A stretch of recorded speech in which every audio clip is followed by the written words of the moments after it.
This is the first full gameplay we get to see of the Bazaar ahead of the closed beta launch. It's from Rarity and Reynad's video. If you've already seen it, you've already seen it, but I'm going to go through the gameplay itself right now. You should know, I'm a bit of a legend on Pelago. Okay, so here we are in the Bazaar. I'm covering where Reynad is. That's just going to be the way it is.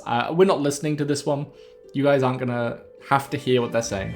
If you want to hear what they're saying, which is incredibly insightful, first of all, we have a recap video. If you want to hear what they're saying without watching for like an hour and a half, we have a quick, I think it's like 20 minutes or just sub 20 minutes recap video up on the channel.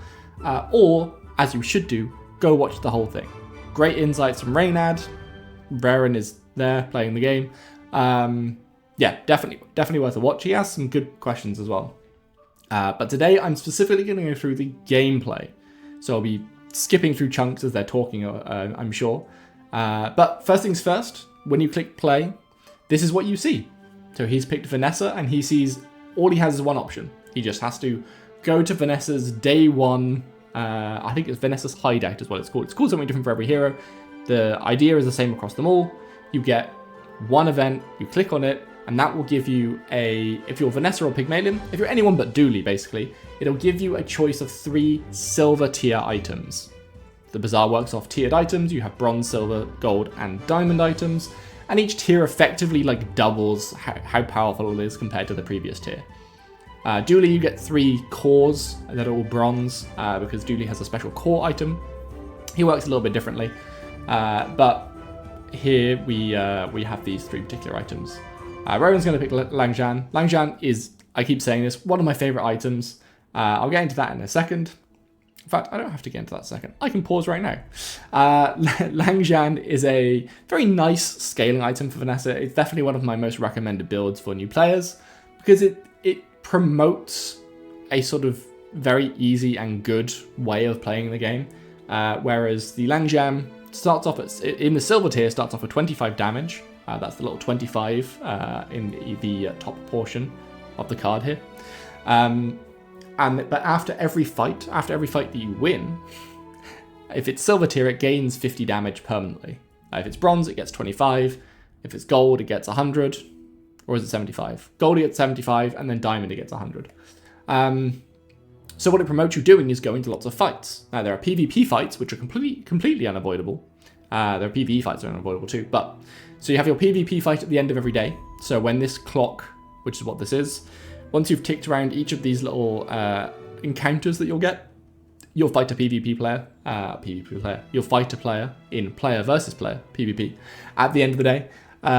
If you win that, then yes, the Langjan will get bonus damage. But also if you win this middle event, which is always a PvE fight, you will also gain 50 damage. And if you take a PvE fight on any of these other 4 events, which are absolutely possible. There are events that can absolutely pop up that, there it gives you a chance to fight another creature. If you take those and win, then you get plus 50 damage as well. So it's a really good item, good scalability. It won't solo carry you into the late game, as Raren will find out in this game. But it can absolutely be a nice, easy way to progress through. Now what you see here is the second part of that first encounter, where you get shown 3 gold tier skills. So skills are little passive effects that go down in these slots next to your character. These are infinite, so it shows 6 right now, but once you get 6, it'll add 6 more slots, and if you add 6 more, then it'll add 6 more slots, and you can keep going and going and going. The most I've ever seen is about 20. But because you start with a golden tier 1, this combo of a golden tier skill and a silver item is going to help define your build for the first couple of days. And if you're Dooley, your core will define your build for the entire run. So here we have things like strength. Your weapons deal plus 12 damage. Now at the bronze tier, this is much, much more. I think it's like 2 or something. So because this is like 6 times as effective as the bronze tier version, and skills do this, while items tend to double in strength every time you upgrade them, skills seem to more than double. So it's very much worth upgrading skills. I think the reason for that is skills are far less frequent. You don't find them anywhere near as often. So weapons dealing plus 12 damage is a big thing. he now will not only have a Langjan that would deal 37 damage, but he could also get a bunch of other weapons that would all get bonus damage. See what I mean? So this would sort of push him towards a weapon run, right? He would be building with weapons. If you picked the item on the skill on the far left, that does, I think, bonus burning damage on your leftmost or your rightmost item, maybe. Basically, it adds burn to a burning item that you have. So if you picked that, he'd be looking for a burn item, and he'd want to go into some sort of burn build, because even though that skill is only buffing one burn item, the way that burn stacks, you kind of want to synergize it with more burning items. So just to quickly go into burning. Burning is a condition that is applied to an enemy, if you're the one applying it. When it triggers, so you have a, say this Langjan dealt burning damage instead of regular, right? First of all, this little 25 on this red background would actually be like an orangey color. And when it triggers, it will apply 25 burning to the health bar of the enemy. There'll be like a 25 here in like orangey color. Every second, that will tick twice. Every time it ticks, it deals its stack count as damage, and then reduces the stack count by 1. So within the first half a second, it'll do 25 damage. And if the enemy had the same health as us, we'd go down to 225. Then the stack count will drop to 24. And in the next half a second, it will do 24 damage, and we drop down to 201 health. And the stack count will drop to 23, and then do 23 damage, and so on and so forth. Say that got to, it was ticking down and down and down and down and down, and got to 10 stacks, and then we applied 25 burning again. That then jumps back up to 35, and then deals 35 damage, then 34 damage, then 33 damage. So burning and poison are both very synergistic with other burning and poison items. You want to build those stat counts higher and higher and higher. So if you take this burning skill, you're more likely looking for not just one burning item to benefit from it, but an entire build worth of burning items. And then the middle one, which is what he picks, is a crit skill. Critical hits work in the Bazaar like they do in many others. You can double your damage if you land a critical hit, and there is a critical hit chance. One of the only RNG events that happen without the players being able to interact with it. Normally RNG in the Bazaar, so for example right here, we were given RNG, right? We got 3 random skills, but then we get to choose which skill it is. That's RNG with player agency. Reynad did a whole video on this right just now. We randomly got given 3 possible encounters to go to, but we get to choose which one. Critical hits is a great example of non-player agency over RNG, where you crit and there is no player decision. The player decision version of a crit, I guess, would be before you go into a fight, there's a little UI that pops up and says, you get to crit 2 times this fight. When would you like it to happen and with which item? But that's boring. You do need some non-player agency RNG just to make things interesting, just to increase the variance. And I think critical strikes is probably the least insulting of options for that to happen. But you have some control over crit, right? You can build crit chance. The only time it's ever really annoying, I guess, is if you have 2% crit chance, or if the enemy has 2% crit chance and they crit you and you lose, or if you have 98% crit chance and you don't crit. So yeah, it can happen. Anyway, so before we go on, so this is a normal hour, right? We had our first little mini event. This is our first regular event. Our regular encounter, rather. I should use the right terminology, because in a regular encounter you have on the left this little slug-looking guy. I'm not entirely sure what he is. He's called Sterling. That's his name. He is a merchant. So merchants, when you go to them, they will offer you 3 items, usually of a specific type. When you hover them, they'll say, merchant that sells X item. In Sterling's case, he sells silver items, so he's actually the only way day one, or the only consistent way day one, to get other silver items. So you go to this merchant and he will offer 3 silver items. These are, when you go to the merchants, unless they state otherwise, are almost always items from your hero pool. So he will offer us Vanessa's silver items. He will not offer us Pygmalion or Jules or Dooley or anyone else. You can find merchants that do that. They will say sells slow items from all merchants, right? But those are a lot rarer. So that's your merchant on the left. You can then re-roll each merchant once. The re-roll costs 3 gold. Unfortunately, Reynad's camera is covering the gold in this game, so we don't get to see how much he has as he goes along. But 3 gold early on is quite a lot, so you're probably not going to be re-rolling too much early. You'll be re-rolling a lot more late. So you can see a total of 6 items at a merchant with the one re-roll. The one in the middle is an event. These can be any number of things. Sometimes they have, you'll click on them and they'll give you 4 what are called spells, apparently, which are like event sub-events. So you'd click on this event and it would give you 4 choices of, you could increase your income, or you could get some flat gold right now, or you can go and fight a creature, or you can go and get a random item, right? So there are a bunch of events like that, but this is also where the skill merchants live. The skill merchants are also events, I guess because they're training you, they're not selling you a thing.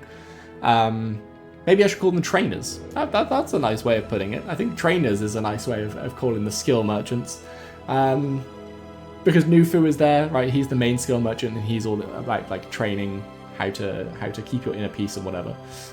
Regardless, so this one is a skill merchant, or a trainer. So you'll go to him and he'll offer you 4 skills to be able to purchase.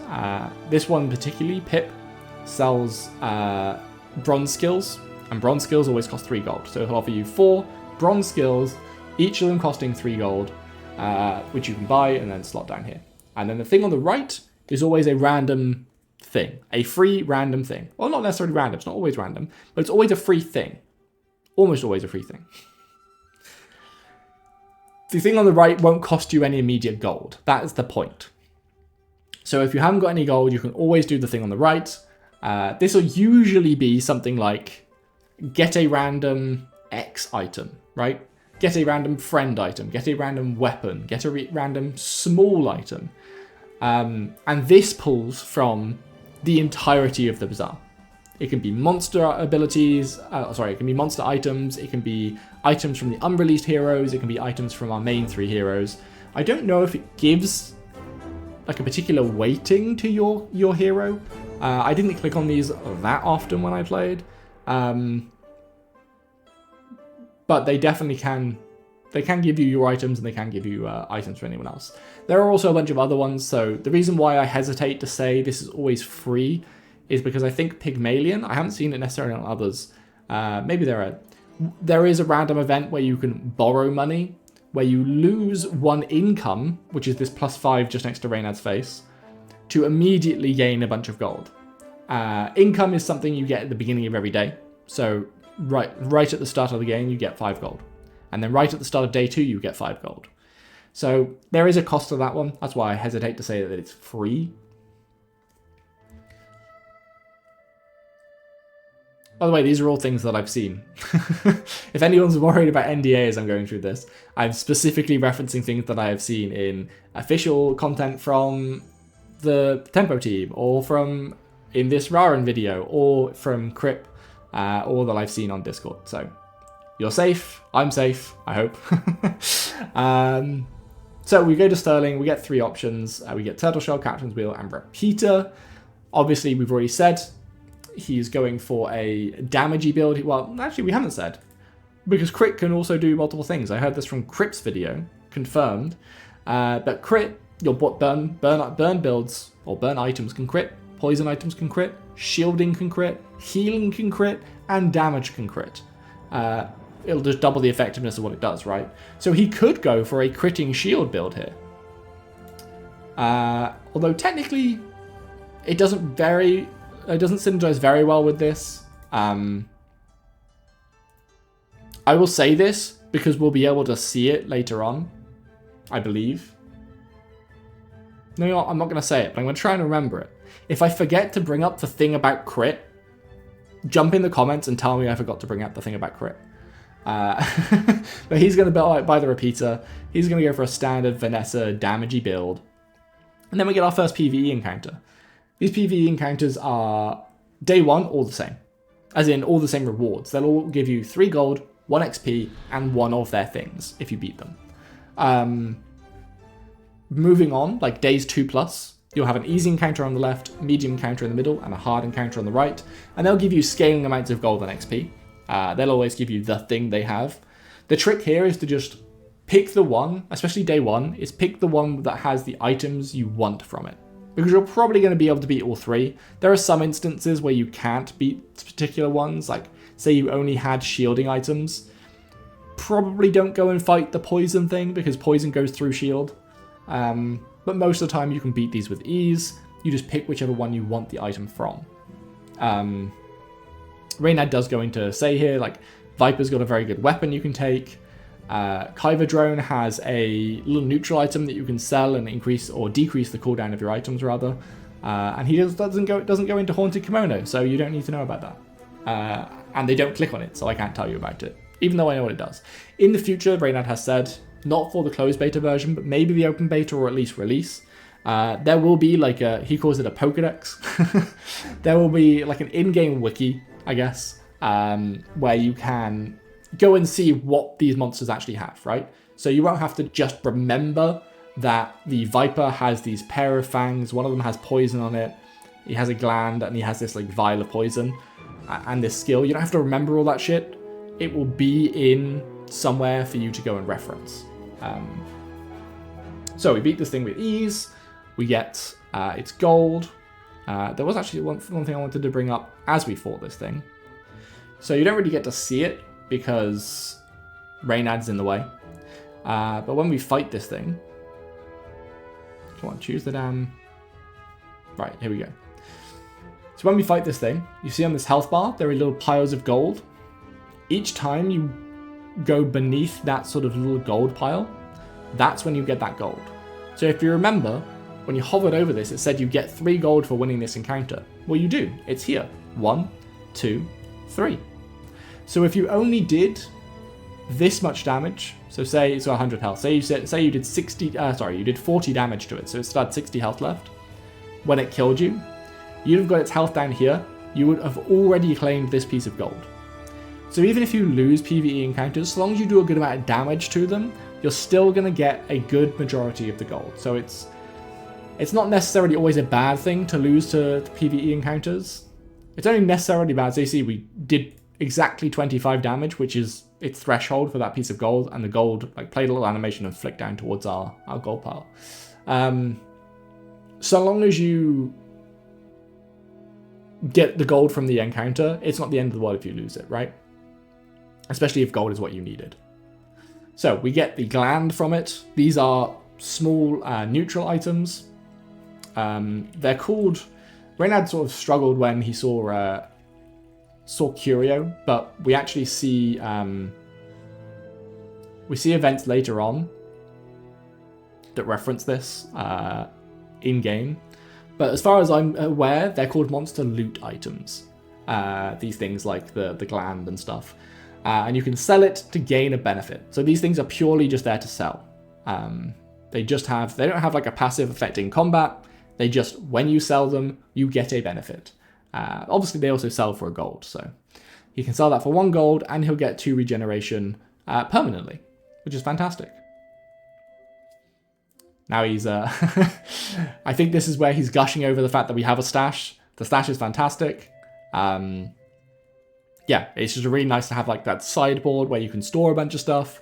They have now confirmed, and they have actually shown, they do show later in this gameplay, that items with a passive out-of-combat effect will work regardless of whether they're on your board or in your stash, right?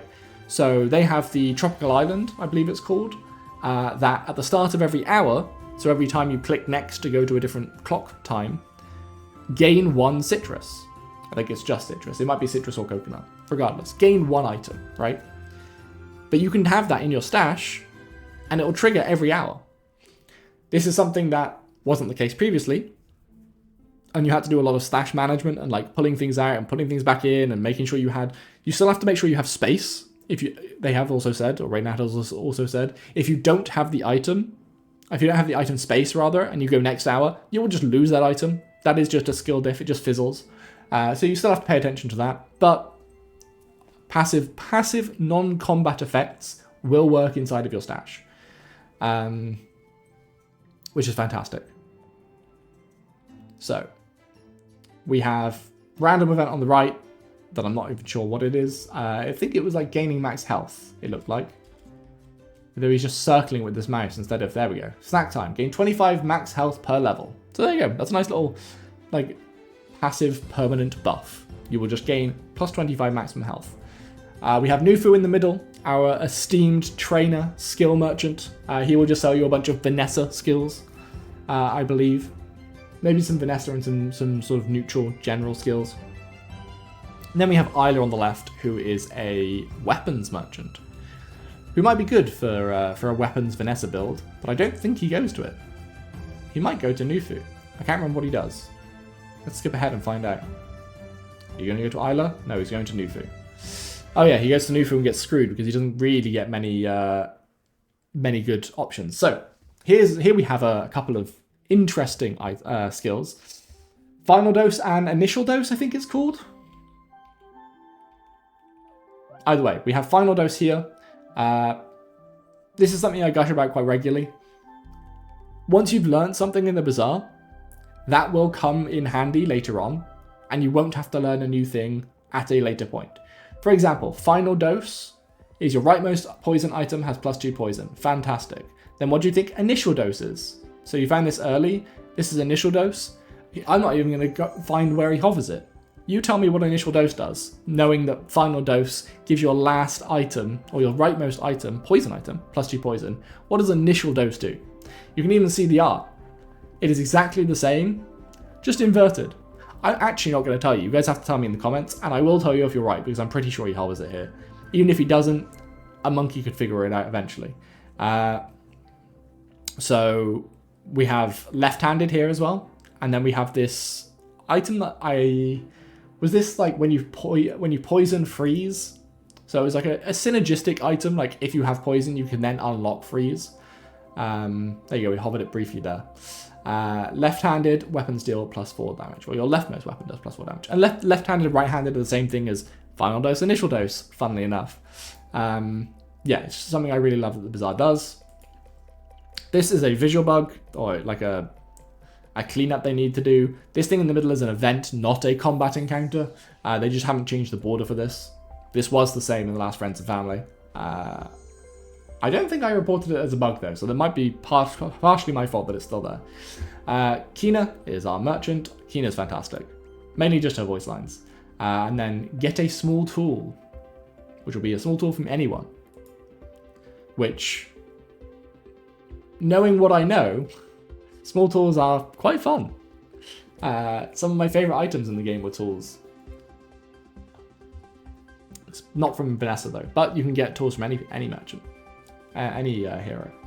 So I think he goes to Strange Mushroom here, which it is an event, and it's one of those events with spells inside of it. So yeah, he goes in and you find a Strange Mushroom. You can either like study it, I think is the right option, where you gain XP. You can sell it, where you gain, I think, 2 to 4 gold, or you can eat it and gain a random skill. I don't know, keep it for luck is what the right one is. But yeah, so 1 XP is great. He's going to eat it, and man, every time I ate this mushroom, it gave me a completely worthless skill. Although I say that, even worthless skills like Frostfire here, so the first time you burn each fight, freeze an item for 3 seconds, that is useless to this guy, right?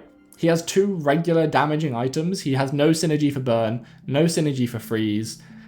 How is he ever going to make use of this? You can't sell skills either, so this isn't even worth anything. However, if later on he gets a weapon like the cannon, which he does get, but he doesn't slot in, that deals damage and a little bit of burning, that little bit of burning suddenly becomes a 3-second freeze, which is pretty damn good, let me tell you. So, I'm going to try and remember to point that out when he doesn't slot cannon. He absolutely should have slotted cannon for Frostfire. Maybe, actually. I don't know, his build was pretty strong at that point. So, we're going into our first fight at the end of the first day. Here we're going against one of the designers, apparently. When you hover your opponent, you get to see a bunch of stats.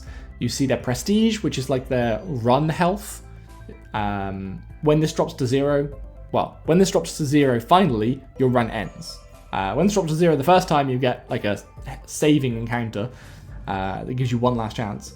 And then you see your wins here as well, and then their level. So day 1, the only important thing here is to look at the level, and obviously look at what character it is. So it's a Vanessa, so it's going to probably be aggressive, right? Vanessa has a much larger portion of her build, like her items, as weapons compared to like tanky things.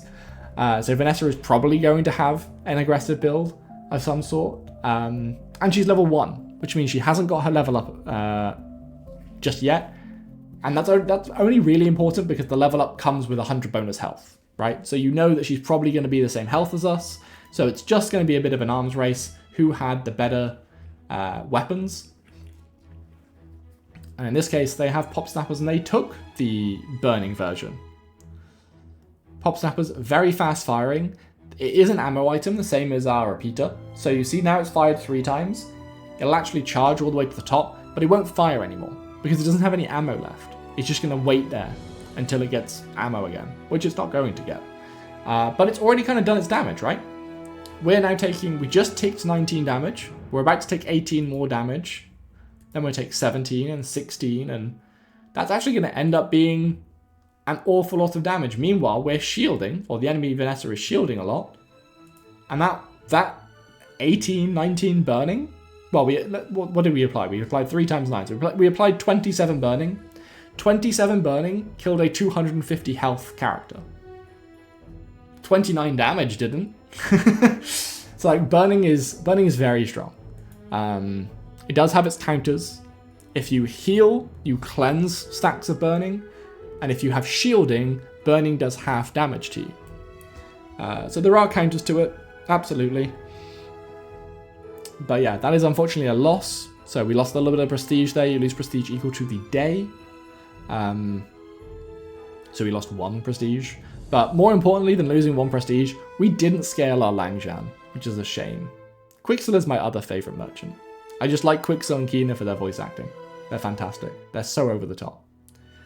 I will be using some Quixel voice lines on my stream, twitch.tv/RTFCR, which will be going live tomorrow at like 6 PM UK time, something like that. I forget exactly when the Bazaar is going live. I should probably find that out and tweet it. Follow me on Twitter as well, or X as they say. I should let people know when I'm going live there. Alright, so he's taking the random event again. If you are Vanessa, get a small item, gain 25 max health, and gain 1 XP. Was that really just 25 max health? Man. Yeah, I would agree. Take the small item. So here we have Coral. This is one of Vanessa's non-aggressive items. In fact, many of her aquatic items aren't very aggressive. Small aquatic item, every 4 seconds heal for 10. When you buy an aquatic item, this gains heal plus 5. So the idea with Coral is you buy Coral and then you continue to buy aquatic items, and every time you buy an aquatic item, the heal that Coral does every 4 seconds gets a lot stronger. So this is a good way of showing like a different way of scaling. Obviously we have Langjan, which scales every time we win a fight. Coral scales every time we buy an aquatic item. So there's a bunch of different scaling in the game. We just leveled up, and this is the other thing I should have said about leveling up, is your board also extends for the first few levels. So you start with 4 item slots, then you go to 6, then 8, and then 10, and that's where your build rounds out. So now we have space to slot that Coral if we wanted to, right? And we gained a bit of health. We didn't gain 100 actually, we only gained 50, I think. So that's something else that's changed since I last played. And then you also get a level up event, a level up spell, I guess they call them. So we can either get an ammo item, get 2 more XP, or get an aquatic item. And I think either is fine here. We're almost definitely going for a Langjan build. This is just going to be my first bit of like actual meta-analysis of what he's doing. So far I've just been commentating on like the Bazaar gameplay. But we will be doing some meta-analysis as we go. He has a couple of options here, right? He can go, obviously he can go to an ammo build because he's got repeater already, which synergizes very well with ammo. And he has got left-handed and the crit item, left eye I think it's called, or something about the left eye, which will synergize very well with damage builds, right? So we could go for a damage ammo build and click the ammo one, but he is primarily running a Langjan build at the moment, right? You are trying to scale through your Langjan. Langjan will eventually do insane amounts of damage, but it's quite a slow item. So there are a couple of ways you can get around that. For a late game Langjan build, you either want to speed it up, or you want to make sure you live until it goes off. You can achieve that in a bunch of ways. You can slow enemies, you can freeze enemies, you can build very tanky and control-y, and there are lots of ways you can do that. And aquatic would be one way, right? Because if he clicks this aquatic one, his coral will get 5 more healing, which right now isn't crazy, but if he keeps clicking aquatic, his coral will become very, very strong. It will scale alongside your Langjan, and you'll be able to survive that way. So there are 2 different ways you could take this. You can also just go for meditation, right? If you don't want the item, like XP is great. The more you level up, the more you see these events. Apparently, the further you level up, if you get to level 15 or so, you can get some crazy level up events, like enchanting, which is incredible. I forget which one he actually picks here. I feel like he goes for the ammo. Yeah, there you go. Throwing knives. So throwing knives, as someone in my Discord, which is also linked below, throwing knives have changed since I've seen them. They reverted back to what throwing knives kind of used to be. So throwing knives are a small weapon, every 3 seconds deal 15 damage, and it has 3 ammo. But now, throwing knives, and when I say now, that was not how like this when I last played it. When you crit, use this. Any item, like Repeater, that says when you do something, use this. Use is incredibly powerful. Because let's say you had an item in between Repeater and throwing knives that healed you whenever adjacent items were used, right? I don't even know if that is a thing, but let's say it is. Things like that exist a lot in the Bazaar. So every time you use an item adjacent to this, heal Vanessa, right? Well, if Repeater is his leftmost item, it's going to crit because he has this skill. And if he crits, he's going to use throwing knives. But then Repeater's passive is when you use an ammo item, use this. So then when you've used throwing knives, it's going to use Repeater again. But then Repeater could crit, and then that would use throwing knives, which would use Repeater, which would crit, and then use throwing knives, which would use Repeater. Welcome to the Bazaar. Now, of course, these are ammo items, so they will eventually run out. And these sort of infinite looping builds have been nerfed quite heavily in the last few patches, or at least the last few times I got to play. Originally, way back when, infinite looping like that would just deal like a bajillion damage instantly, right? But they have since added like a delay, or at least like a server tick, I guess, so that things cannot happen more regularly than I think 0.25 of a second.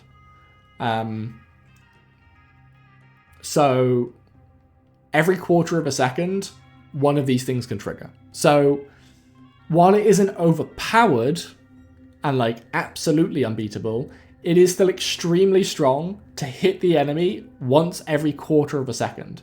Go bang, bang, bang, bang, bang, bang, bang, right? Until they run out of ammo. So infinite looping is absolutely a thing. It is fantastic. It feels really good when you put it off. It looks real scary when you play against it. And can be achieved in a variety of ways. And now throwing knives is one of those things. And it makes me happy because way back when, one of the first times we got to see like a very, well, not very polished, but a very close to finished version of the Bazaar, Reynad played a Vanessa small item weapon build, which used revolver and throwing knives and holsters and a bunch of other small items that all triggered off of each other and had that kind of effect, right, where they all just blasted. And that was phenomenal. And we have that back. So I'm very happy. Well, I think we go to the Lost Crate here. I would have loved him to pick the friend. Does he pick the friend, actually? Oh, he does pick the friend. Because he gets the trained spider. if you're confused as to why I know what's happening, I've watched the first, I think, half an hour of this and reacted to it. That's already up on the channel. But I was doing that with their communications, right? I was mostly reacting to the things Reynad and Rowan were saying rather than the gameplay. This is purely a gameplay retrospective. So give it another like 12 minutes of this video and I won't know what's going on. So here we pick up the trained spider. Unfortunately, a poison item. We have 0 poison synergy, but it doesn't hurt to have this. It's a small friend, every 5 seconds poison 1, and when you sell this, your leftmost poison item gains +1 poison. So if we get a strong poison item later on, maybe we use it. It is also a friend, which will become relevant to having later. There are level up events and other events, like regular events, that... I'm going to pause right here for a second. That give you bonus things if you have a friend, right? I think there's one that says gain a citrus and a coconut and gain like double this, gain 4 if you have a friend. And there was another one. I think it was get monster loot. Yeah, get 2 monster loot, and if you have a friend, get 2 more monster loot. So having a friend for Vanessa, very, very good. Like the parrot on your shoulder kind of thing, I think is the vibe. So yeah, very much worth just keeping hold of like a bronze friend in your stash if you can on Vanessa, because you'll get a bunch of bonus shit. Word of warning for those of you jumping into the closed beta tomorrow. This crab is apparently busted. When I last played, this crab was useless and gave you no good items, so I very rarely went to him. Inversely, Covetous Thief gave you fantastic items, so I went to him so much. I think Covetous Thief is my most visited NPC. They have changed him, so he's completely different now. Not completely different, he's still good. He's similar in ways. But yeah, watch out for the crab, Reynad said. Very OP right now. And the scrap thing on the far right as well. It's very difficult. I will give you this word of warning now. Days 2 and 3, if scaling hasn't changed, which apparently they've scaled and changed and balanced these NPCs massively, and they intend to do a lot of balancing early on, so be ready for them to just completely change it. But days 2 and 3, the hard encounter was deadly. Like, there are some hard encounters later on in runs where they're sort of notorious for being very powerful, but they can give you very cool shit. Days 2 and 3, just because of how little time you've had to scale, unless your build is phenomenal or counters what they have, I would not recommend doing the hard encounter. So many times I went to it, and you'd get most of the gold. It would be close, but they're just gonna win because they've got better shit than you. So especially with us having a Langjan, we want to win fights. I think Covetous Thief is a good idea here. He has more health than us already, so like we need to be doing damage. So yeah, you see he's got this item that's buffing the item to the left of it every time it triggers. Like it's giving it plus quite a lot of damage actually. That's a lot of damage. What, 78 to 88, so it's plus 10 damage every time. And then every time it attacks, it's getting more damage. It's getting a lot of damage from a lot of things. This knife is getting very, very strong. So the Covetous Thief has a lot of like item sort of buffing going on, which is very nice. And then a bunch of just generally economy. So like the skill we got gives us 1 gold every time we go into combat. So now when you see 3 combat options in PvE, and it's 4 gold, 5 gold, or 6 gold, that's actually 5 gold, 6 gold, or 7 gold, because you get 1 just for going there. Oh, my beloved Mountain Pass. They tore this thing down. He's going to pick it. I'll skip ahead. So the Mountain Pass is one of these events that give you a bunch of spells to choose from. This is the one I was using as an example. You can invest in your convoy, so you can spend 1 gold to get 2 income. That's pretty good early on. You can just get 5 gold, I think the second one in is, and I think the first one is 2 XP and 1 gold. They're all good options. This one though, this third one, the cross swords, I used to click this every single time. This used to be have a monster fight. And in my experience, it was like a medium level fight, like the Covetous Thief we just had. Like they could beat you, but you were probably fine. But with Langjan, that has the potential to pop off, right? Because if you get an extra fight, that's an extra 50 damage on your Langjan. They have now reworked this, or changed it slightly, and I assume because everyone was just clicking this because it used to be too strong. Now it will give you a random event that could be get a fight. It could be the same fight that it used to be. But it could also be a fight that's so hard you can't win. Or it could be you just get 1 XP. And in this case, we click it and we just get 1 XP. And this is Reynad explaining that. It was uneventful, 1 XP.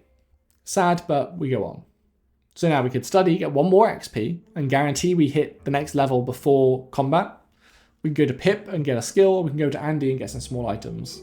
I probably like Andy here. I think Andy is just generally strong, especially if you're going for this like small item Vanessa build. But he goes for Pip. Reynad said this himself as well, and I'd be interested. I mean, I saw this as I was playing, but I don't know the stats on it particularly. But some people massively prefer skills to others. There is no one way of playing the Bazaar. I've been saying this in our Discord server. It's one thing I really enjoy about the Bazaar is there isn't a correct way of playing. People can have playstyles. Some people will buy bronze skills regularly. Some people, like myself, won't buy bronze skills. We'll wait until gold skills or diamond skills to heavily invest in that. Some people think Dooley has the best defensive items in the game. Other people think Pygmalion has the best defensive items in the game. Everyone has different opinions on how the Bazaar works that have played it so far, and everyone has different play styles, but we can all get 10 wins. We're all pretty damn good at the game.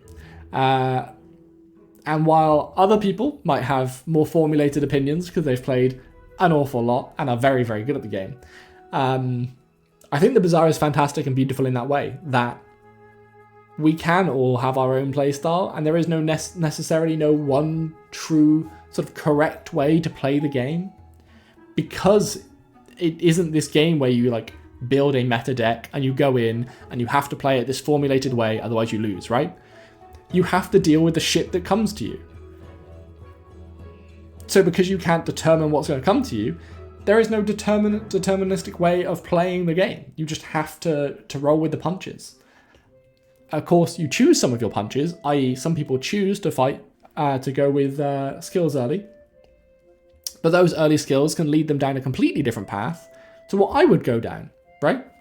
So there are just different ways of playing the game, and that is fantastic. That being said, yeah, like I said, I would have gone to Andy every time there, because this coral isn't doing anything for me now. I would want to get rid of it, and I'd want like another throwing knife, I'd want a revolver, I'd want like a bayonet or something. Specifically trying to think of items that I see them hover in this or previous gameplay. So left eye is giving our leftmost item crit chance, which by the way, it's rare in second ever game, so I'm not going to lay into him too hard, but he needs to work on his positionals, man. He has this giving his leftmost item bonus crit chance, and this giving his leftmost weapon bonus damage. I don't mind this going on repeater, left-handed. You could argue it could go on throwing knives because they trigger more frequently, but every time throwing knife triggers, it's going to trigger repeater. So I think it's actually correct to put it on repeater. It's very incorrect to put it on Langshan. So good thing he hasn't done that. Left eye is giving his leftmost item crit chance. Not his leftmost weapon, his leftmost item. His leftmost item is the 10 heal coral that he is not investing in, he's not doing anything with. Honestly, that should be repeater, or maybe Langshan, but if it's Langshan, then Langshan's also getting the bonus damage. So I think for now, you just stick repeater on the far left and be done with it. I don't know what he takes here. Does he take... Oh, he upgrades left-handed. He's fixing his positionals. I spoke it into existence. Okay, so now his repeater will be critting, and he's going to give his repeater bonus damage. And here's what I said as well. You'll see... Go on, hover it again for me. Hover it again. Do it. Coward. He's hovering it. Where's the hover? There. It was there for like a split second. Left-handed. Here you go. So this is bronze, and it's upgrading to silver. That's what this tooltip means. It's telling you what it is and what it will be. So you know how Reynad has said, and I am repeating, that when you upgrade items, they sort of double in effectiveness, double in power. This is what I was saying before, where skills more than double in power every time you upgrade them. Or at least most times you upgrade them. Some skills do just double in power, but just double in power in a passive skill often is more than double effectiveness. You guys will understand when you see it. I don't know if it comes up in this game. So now we have a bunch of damage on our repeater. Our positions are all correct. We are ready to go. And fight the next fight. So we're going to have a Vanessa with a very fun skill. That is... Yeah, I think we can say that, because we see all these other items throughout the build. And we know what right-handed does. So this golden skill is giving his weapons bonus damage every time they trigger. So watch the katana trigger. Now it's 22. And then it would be even more. I think 24. Very good early game. Gives your weapons a ton of damage. Makes it very easy to win these fights. So we lose that again. Bit sad, but we do get a level up. And this is where Vanessa can get real scary. So, Medic's Aid, upgrade your leftmost heal item. We only have one heal item, we don't care about it. The middle one, I believe, was Get a Friend. Leadership, upgrade your leftmost weapon. Upgrades are usually quite hard to find. There are certain merchants that can help you find them. There are specific merchants in this run that say things like, there is a higher chance to get an item you already have, right, to upgrade. You can also go to specific merchants. So if you went to a merchant that only sold you medium items, you'd have a much higher chance of finding Langjan or Repeater. However, Vanessa has access to this level up ability that just upgrades your leftmost weapon. So what is usually quite hard to achieve in upgrading consistently, Vanessa just gets a freebie, which means your Langjan, which is scaling, you can upgrade and it scales even harder. So now it's 75 damage everywhere. Okay, so day 3. Here we have Silver Skill Merchant. So, you know, like the Silver Skill we just upgraded, that could be nice and strong. We could study and get 1 XP, or we could go to Kina and get some non-weapons. I think he goes... Although this is where it starts to get fuzzy, because I'm getting close towards the end. Now he goes to Kina. So, we have Ramrod, Illusoray, and Life Preserver. Ramrod is going to refill ammo to adjacent items, and that's what he goes with here. It's pretty good. He does have ammo items. He is running out of ammo on them. Illusoray slows enemy items, and I believe has the perchance to multicast. And Life Preserver shields you, but then the first time you would die, it heals you 200 health. Which is a fun item that wasn't in the last playtest, but was in the one before. But yeah, Ramrod also hastes the items, which is pretty strong. I think Ramrod is the right choice here.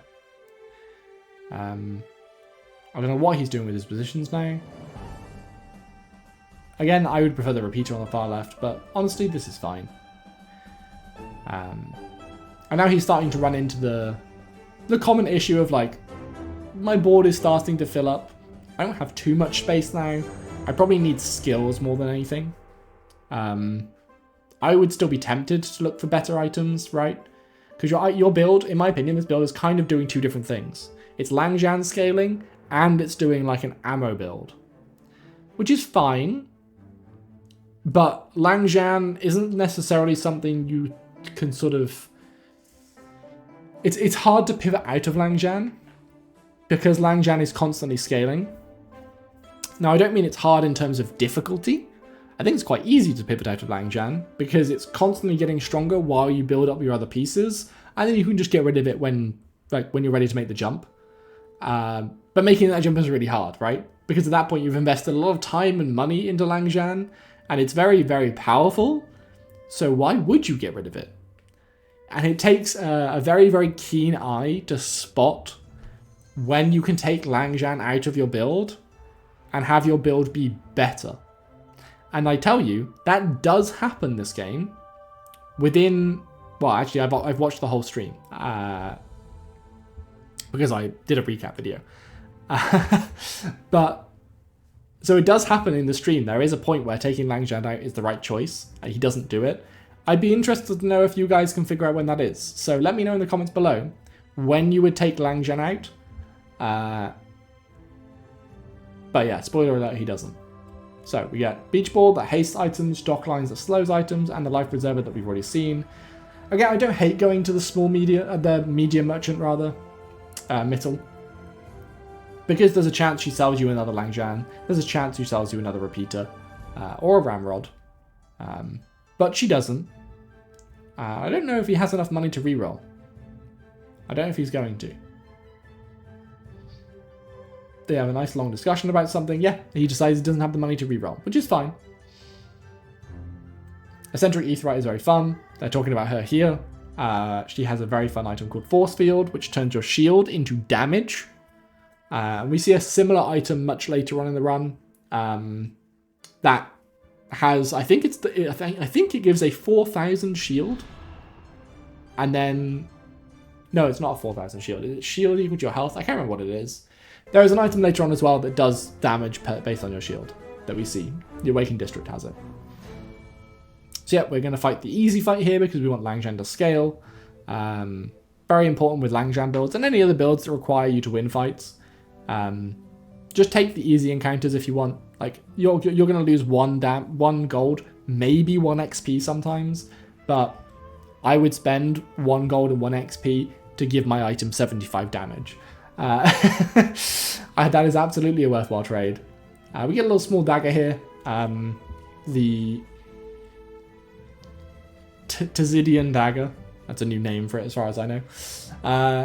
Every 4 seconds deal 5 damage. Adjacent potions have +1 ammo. I think potions needs to be a tag. I think it probably will be for Mac. This is a Mac item. You can see the Mac face next to it. Reynad is going to buy this, I think, because he saw +1 ammo. He got confused and thinks this gives +1 ammo. It doesn't give +1 ammo to regular items, only potions. So that is a Mac item for the future. But we're all good. We're going to go to Curio here, I think. Curio's great. He sells bronze monster items. They're not junk per se, but it makes sense. Yeah, monster loot items, basically. Items that you can get specifically from neutral monsters only. There's a bunch of cool shit in here. There's the train spider that we already have. There are items like the little rollerblades. I have no idea what they're actually called. But rollerblades and old sword, like when you sell them, give your weapons damage. Basically everything, almost everything Curio sells, you're supposed to buy and then sell yourself, so it gives crit chance. So you're supposed to buy these things and then sell them again in order to get passive benefits on your items, like, right? So it's going to be extra damage, extra crit chance, cooldown, bonus burning, bonus shielding, bonus health. There are some, like this cloak in the middle, that, and this knee brace even, that give you sort of combat abilities, right? So the knee brace, if this is on your board at the start of each day, gain 100 max health, but your cooldowns are 1 second longer. For an item to be on your board at the start of the day, you have to go into a PvP fight with it. So you're going to have much longer cooldowns in a PvP fight, but you'll get a 100 bonus health if you do it. So it's a trade-off. I'm not the biggest fan of it personally, but Reynad apparently is. So we do have quite a strong Langjan, but we've been losing a lot of fights. So we can get a small or medium item or 2 gold and 1 XP. I can't see his gold, so I can't tell you what that's worth. And the way the XP is granted at the moment is a little bit awkward. But yeah, as I say, I'm pretty sure if he takes it here, he levels up. So you saw he has literally have the frame that it happens on. He has 2 XP missing to hit level 4, and he's on his last encounter. You get 1 XP per hour, but that XP is granted at the end of the hour. So when you go from this space to this space, like the transition between them, that will give you 1 XP. So because he's not quite at the end yet, he hasn't gained the XP from this hour yet. He's gained the XP from this hour, but not from this one. So he's going to get 1 more. And because he can buy 1 more, or get 1 more from the event, he will hit level 4 before the next fight. Which is the perfect time to hit the next level. He's saying here that he's a big fan of No Pain, No Gain. I am also a big fan of Pain, No Gain. I didn't pick it all the time. I do like scaling my health, but hey ho. Lose 10% max health, your weapons gain plus 10 damage and plus 5% crit chance. This applies directly to your weapons. This is not a skill, so if you sell that weapon, like the new weapons you buy won't have that effect. So it's a bit of a shame. But if you're confident with the items you have, for example, Langjan. So this is maybe one reason why selling Langjan would be the wrong choice. But yeah. And that looked like it only applied to items on his board. So probably should have put the train spider and the coral on his board before he clicked that. Like, technically that was the better way of doing it. There is far less emphasis on ordering in the Bazaar than there is in other games, like Battlegrounds or TFT or whatever. I guess TFT is not as important. But Battlegrounds specifically, ordering is far less important in the Bazaar. But there are times where it does matter. Times like that, where like, oh, you probably should have put that on your board before you used it. Our Ramrod is no longer giving ammo to our repeater, but it's fine because Langjan comes in for the kill. The enemy's doing a very interesting like hybrid build here, where they're running poison and burning. I don't see them do too well early on, but maybe later on. So, because we had an E-brace, we gained a bonus 100 health. Yay us, and our Langjan got even stronger. Malifang for burn skills, Grandmaster, here's the guy. So Grandmaster teaches skills with a higher chance of upgrades. Oh, interesting. I've just spotted this. I don't know why I didn't spot this before. This is event, and freebie. So you're not guaranteed to get merchant event freebie. Sometimes you will get event freebie. But this is a special event. This is a diamond tier encounter. So he's more likely to give us upgrades. Unfortunately, he gave us upgrades for Frostfire, which we don't care about. But he did also give us Right Eye, which isn't Left Eye. Gives our rightmost item crit chance, but that's fine, because we can give our Langjan and our repeater crit chance.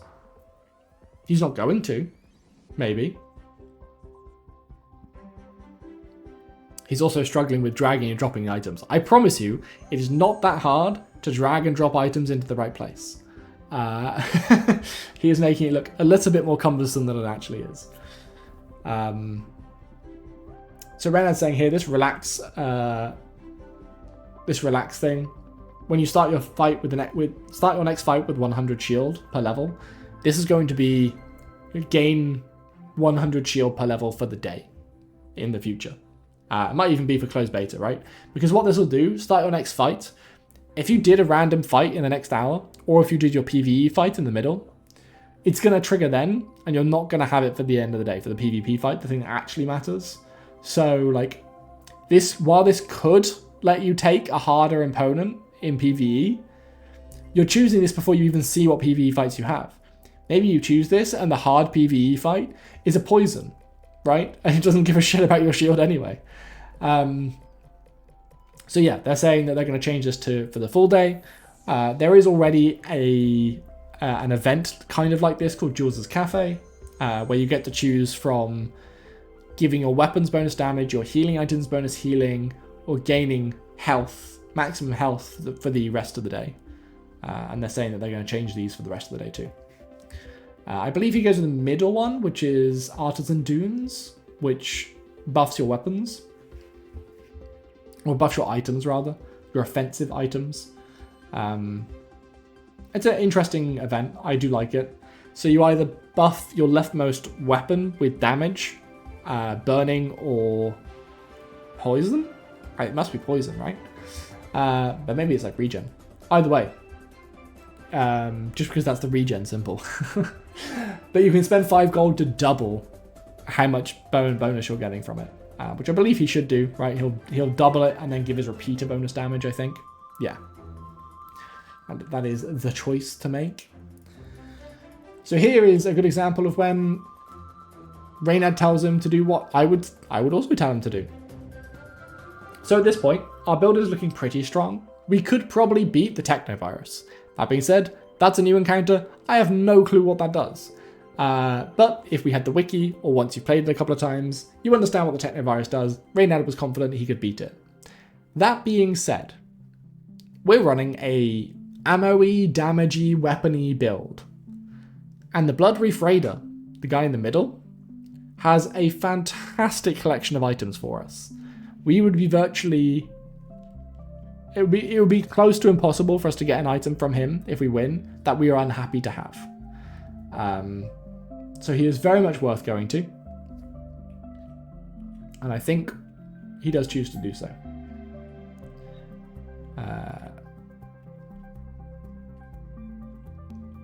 His positioning is still wrong though. His ramrod is not giving his his repeater any damage. So this crow's nest item is very fun. Reynad did talk about this later on because an enemy has crow's nest. The crow's nest item gives all weapons crit chance, like a big amount of crit chance as well. I can't remember if it's 100 at gold tier or if it's like 75 or something. Regardless, it gives all weapons crit chance. So it's giving his weapon crit chance, but it's also giving our weapons crit chance. This is a double-ended sword. Like it can definitely hurt you more than it helps you. I love these items. This is not the only item or effect like this in the game. I am a huge fan of them. They are a lot of fun because typically you set the build up so that it really benefits you, right? You only get a crow's nest if it's really good for you. Like I don't necessarily think it's good for us in this game, right? Because crow's nest, Reynad does explain this later, so I'll say it as well. Crow's nest gives all weapons crit chance, like a massive amount of crit chance, but if you only have one weapon, it gives it lifesteal. So crow's nest Langjan can be good, but you need items alongside it to keep you alive for 10 seconds. Because once Langjan goes off, it will crit and it will lifesteal you back basically to full health. Lifesteal is this funny little like purplish wine-like color. It's just regular damage, but it's also healing you when it does damage. So yeah, Crow's Nest Langjan, I've run it before, it's a lot of fun, but you need the right item build around it. I forgot what he gets from this. Does he get one of the skills? Yeah, okay, he gets right-handed. That's honestly okay, he has a lot of items that he wants to buff. Finally moving that, hell yes. Small non-weapon item, we can just go to JJ and get general items. The OG. Shoe Blade has bonus crit chance. I think he takes the dagger here. Jellyfish is a poison item, which we could go into. We do have a poison item, a buffing poison item too. But that would be a pretty hard pivot at this point. It's not really worth it to like dabble in a bit of poison. I would go as far to say that poison, burn, and regular damage might as well be considered the like archetypes from Battlegrounds, right? You're not gonna mix dragons with orcs or whatever. I haven't played Battlegrounds in a long time. I'm not a Warcraft person. So you're not gonna mix damage with poison necessarily. It can be done, absolutely. There are builds that make it work. Because this is the Bazaar and anything can be done. However, general rule of thumb, don't mix your poison with your burn. It'll just make everything worse. You want synergies. You want to build synergies. I think I'll take the concealed dagger here, if I remember rightly. Because it helps him scale with gold. Oh no, he rerolls. Okay. So you have the wanted poster, which can just remain in your stash and give you bonus XP. Oh, he takes the switchblade, doesn't he? There's double barrel, which I'm a big fan of double barrel. It's just a really elegant item, despite being chunky and disgusting. Every 3 seconds, this medium weapon deals 15 damage, but multicast of 2. So it will do it twice. And then it only has 2 ammo. I didn't think about this. Raren was concerned that because it has multicast, it would use both ammo. It doesn't. When it triggers, it just uses 1 ammo, regardless of how much multicast it has. The good thing about multicast is every point of damage you add to double barrel is effectively doubled. So if this was our leftmost item and it's getting plus 12 damage, it would be 27 damage total. But then when it triggers, it doubles, right? Because it hits twice. So it has twice as much chance to crit. It has twice as... It procs... In some cases, procs twice as many things. It doesn't count as using it twice for use effect, which is a shame. But any damage boosts specifically on it are very, very strong. So I'm a big fan of double barrel. He's not going to take it though. He takes the switchblade, which is fair. I think here I'd probably sell... Well, actually, I'd probably just get rid of the spider and take the double barrel, to be honest. But I'll take the switchblade, which when you use an adjacent weapon, give it +4 damage for the fight. It's pretty good. Like, you've got some fast firing weapons. The only issue here now is positioning, right? So you want switchblade next to your most frequent firing weapon, right? Because every time it fires, it's going to get +4 damage. So you want it next to an item that's going to fire lots in a fight. But because you've got right-handed and left-handed, you want your items that are going to fire most in the fight at the sides, because they're going to trigger the most. So you want Repeater on the far right, because it's going to trigger the most and get the most damage. So you think, okay, I just put Switchblade next to it then. But if Switchblade is next to it, Ramrod can't be next to it.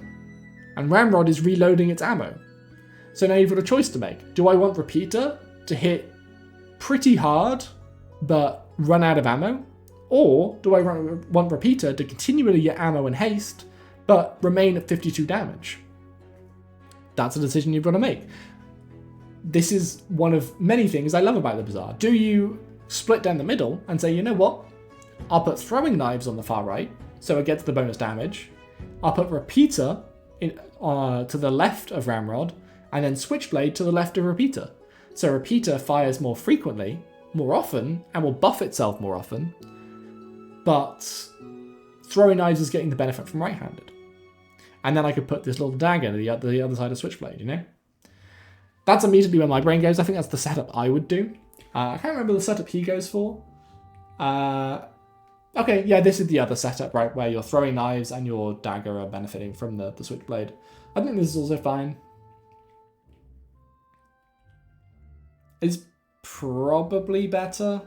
It's close, it's close. This is another, well, I say another new merchant. One of the merchants that I've not seen for a long time. We saw art videos about this guy though. This is another one that, well, this is the item version of the skill one we saw before, where they are more likely to sell you duplicates. So we go here, hoping to get another Langjan or another Repeater. We get another throwing knife, which is absolutely fine. It's going to be some more damage. And we get another coral, which we couldn't care less about.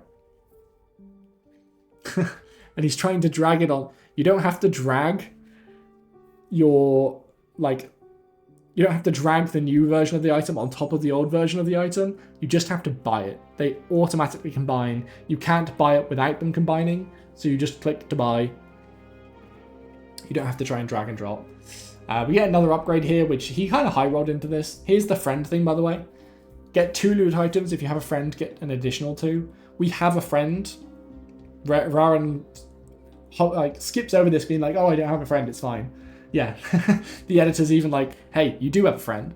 But I think, was this just, yeah, upgrade your leftmost weapon is fantastic, right? Because Langjan scales so much better the higher tier it is. One of Langjan's weaknesses is if you don't get it to a higher tier quick enough, it just falls off. It's just not, it won't scale fast enough if you're not finding the bonus PvE fights.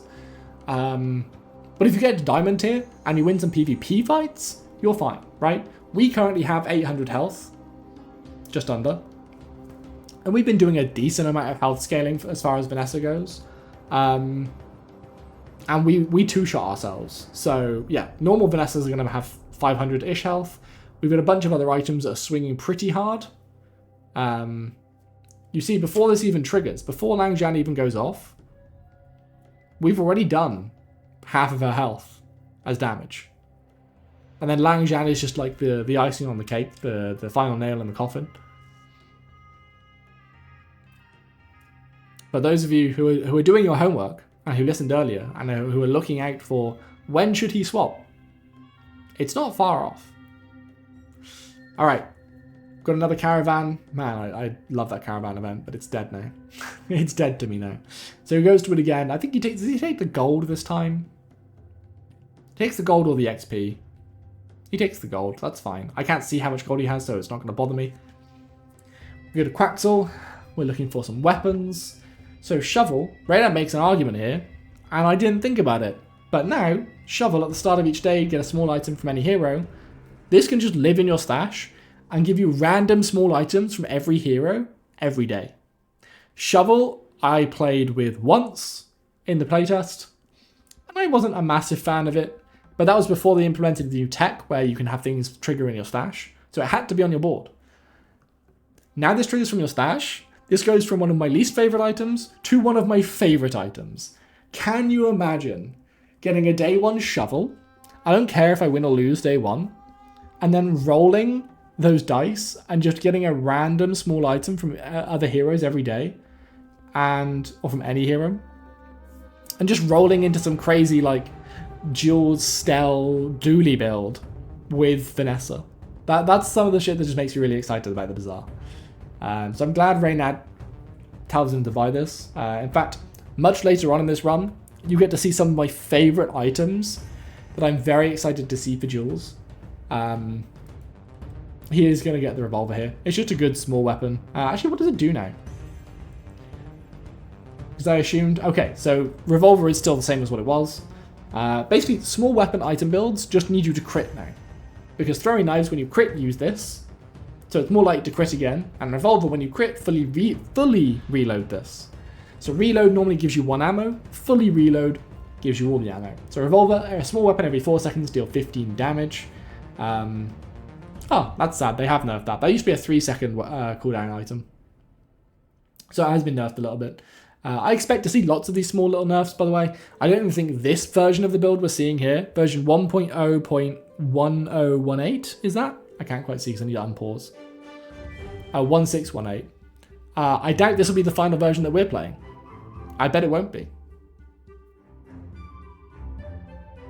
So, Reynad's going to make his case for shovel here. Absolutely correct. Bunch of new encounters. So, for anyone who's worried, by the way, that us playtesters will have an advantage going in, don't worry. We will have a bit of an advantage in some places, but we're also going to be at disadvantages in others. One of the even playing fields are these encounters. I have no idea what the Hakurvian rocket trooper does. I do now because we've seen it, but even the items that it has, they weren't in the last playtest. So I still don't know what it does, really. And the mech boys on the right, I have no idea what they do. The saber cat on the left, I assume I know what's in there. And here's where you guys have the advantage. I think I know what the saber cat has. So I'm going to click on it, thinking, like, I could take the Hakurvian rocket trooper. I could probably beat them, and then give me more gold. But maybe I want one of the saber cat's items. So I'm going to click on the saber cat. And they've reworked it. It doesn't do what it used to do. It has different items. Maybe it now counters my build. And now I'm screwed. Right? There are also going to be instances where I'm building old builds, right? There are going to be instances, as we've seen with the throwing knives, where they've just changed one passive, but it completely changes the item, where I'm building my build, knowing that there are a couple of items I could look for later on, that are just completely reworked. And I'll find them eventually, invest heavily in them, and then be like, oh shit, they changed it. It doesn't do that anymore. So yes, we'll be at an advantage in some places and a disadvantage in others. Also, the metas of what's good and what's not, like they've rebalanced everything every time I've seen the game. Langzhan was on a shorter cooldown last time I saw it. It's been nerfed once already. So yeah, like, because I played in 2 different playtests, I was so bad day 1 of the most recent playtest because my brain was still stuck in the old one. I was still in the old sort of, not necessarily the old meta because there aren't really metas, but I was still playing the Bazaar the old way because the whole thing of playing through the Bazaar, it's a lot of like feel and a lot of gut and a lot of instinct. And my instincts have been trained on an old version. So I wasn't paying attention to the instincts of what was in front of me. So yeah, just as a little taste of what I do and don't know, this build that this enemy has, I think I've seen all 3 of these skills, but I only know off the top of my head what 2 of them do. I've never seen this item before. I've seen this item, but I'm not sure if it is doing exactly what I think it should be doing, based on what I'm seeing here.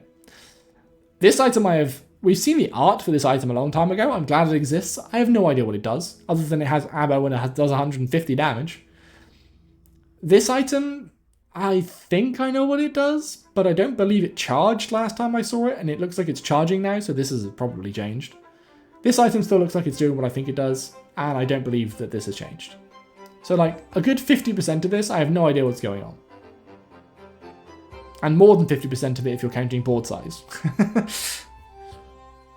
And it doesn't matter anyways, we kill. Happy days. What do we get from this guy? Oh, we get the gunpowder. Okay, gunpowder definitely does what I thought it did. When you sell this, give your leftmost ammo item 1 maximum ammo. Fantastic for an ammo build, right? You could give it to repeater, you give it throwing knives. Probably wouldn't give it to revolver. Interestingly, by the way, when you sell your leftmost, your leftmost ammo item gains 1 max ammo. This is at silver tier, so gunpowder only appears at silver tier because nothing goes below 1. And to be a bronze, it would have to go below what it currently offers. So if you see, if you're running an ammo build for Vanessa and you see something that is selling you particular tiers, specifically tiers of neutral items, if you want gunpowder, you need silver, or gold, or diamond. Just a word of warning. Will that be relevant? Who knows, because they've changed so much. But in case that is relevant, now you know. And it's worth paying attention for other things as well. Like we saw the scrap before, which was the shield version of this. Like when you sell this, your leftmost item gains shielding. That you can get at bronze tier. So if you're running a shield build, you can get scraps anytime. I think in this run alone, we see a bronze and a gold scrap. Right, so he's just trying to figure out his build. What are his options, actually? Is he just trying to figure out what he's using his gunpowder on? I think it's okay to hold it. I am very bad at holding on to my items, though. I've noticed this already. Raran, I guess being a Hearthstone Battlegrounds guy, is not used to having a stash where he can buy and sell things from. So he's just got a stash, and he's happy to have it, right? He's keeping everything in there. I keep my stash neat and tidy. I sell everything from my stash all the time. I like a clean stash. I only hold on to things that I think I'm going to need. And that's probably bad, right? That's probably poor play. I should be doing what Raran's doing here and keeping everything in your stash, because then you have a chance to pivot into something completely different. That being said, is he ever going to pivot into poison? I don't know. It is a friend, though, so he should probably keep hold of a friend. I paused here, by the way, because Anchor is another thing that's changed completely. This item was, I'm going to go with maybe not quite worthless.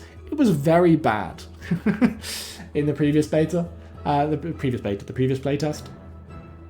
Now this medium aquatic weapon every 15 seconds deals damage equal to 10% of your enemy's maximum health. When you use a medium item, this gains haste for 1 second. So, very strong alongside medium items, because it can haste itself, which means it's a, 7.5 second cooldown item instead. And then as you tier this up, the percentage increases. At least that's what Reynad said. Again, I've absolutely not seen this item. At least not this version of it. So, if that goes, even if it goes 10, 15, 20, 25, 25% of the enemy's maximum health every 7.5 seconds. If you don't have any other way of affecting them, right? Or affecting it. Like, if you've got some way of charging this. If you've got some way of triggering this. Like, there's some real cool shit you could do. And if you start to see, like, a maximum health build popping off. Probably from Pygmalion, he's the big health guy. You can look for Anchor in your Vanessa builds, right? If a meta starts to develop, there are these answers to it. And even if there aren't, if Anchor triggers 4 times at Diamond tier, assuming that it goes to scales to 25%, it kills the enemy, right? If they don't heal or shield. So yeah, it's a very nice change to the item. I don't think he buys anything here. Although, I wonder if the item in the middle would have been pretty good for him. I can't remember exactly what that one does. If it's... could be one of 2 items. He does roll. In fact, he rolls and I'm going to skip anyway, because we have double barrel. And then we have another item that's changed. The powder keg. This is making use of a new tech that the Bazaar has. This medium weapon every 20 seconds, after 20 seconds, deals damage equal to 30% of your enemy's max health, so twice what Anchor was doing, and destroy this. You destroy your own item. And we saw with Dam that was revealed recently, you can destroy enemy items too. Destroying items is now a thing. Destroying, we believe, will only destroy it for that fight. It will come back afterwards.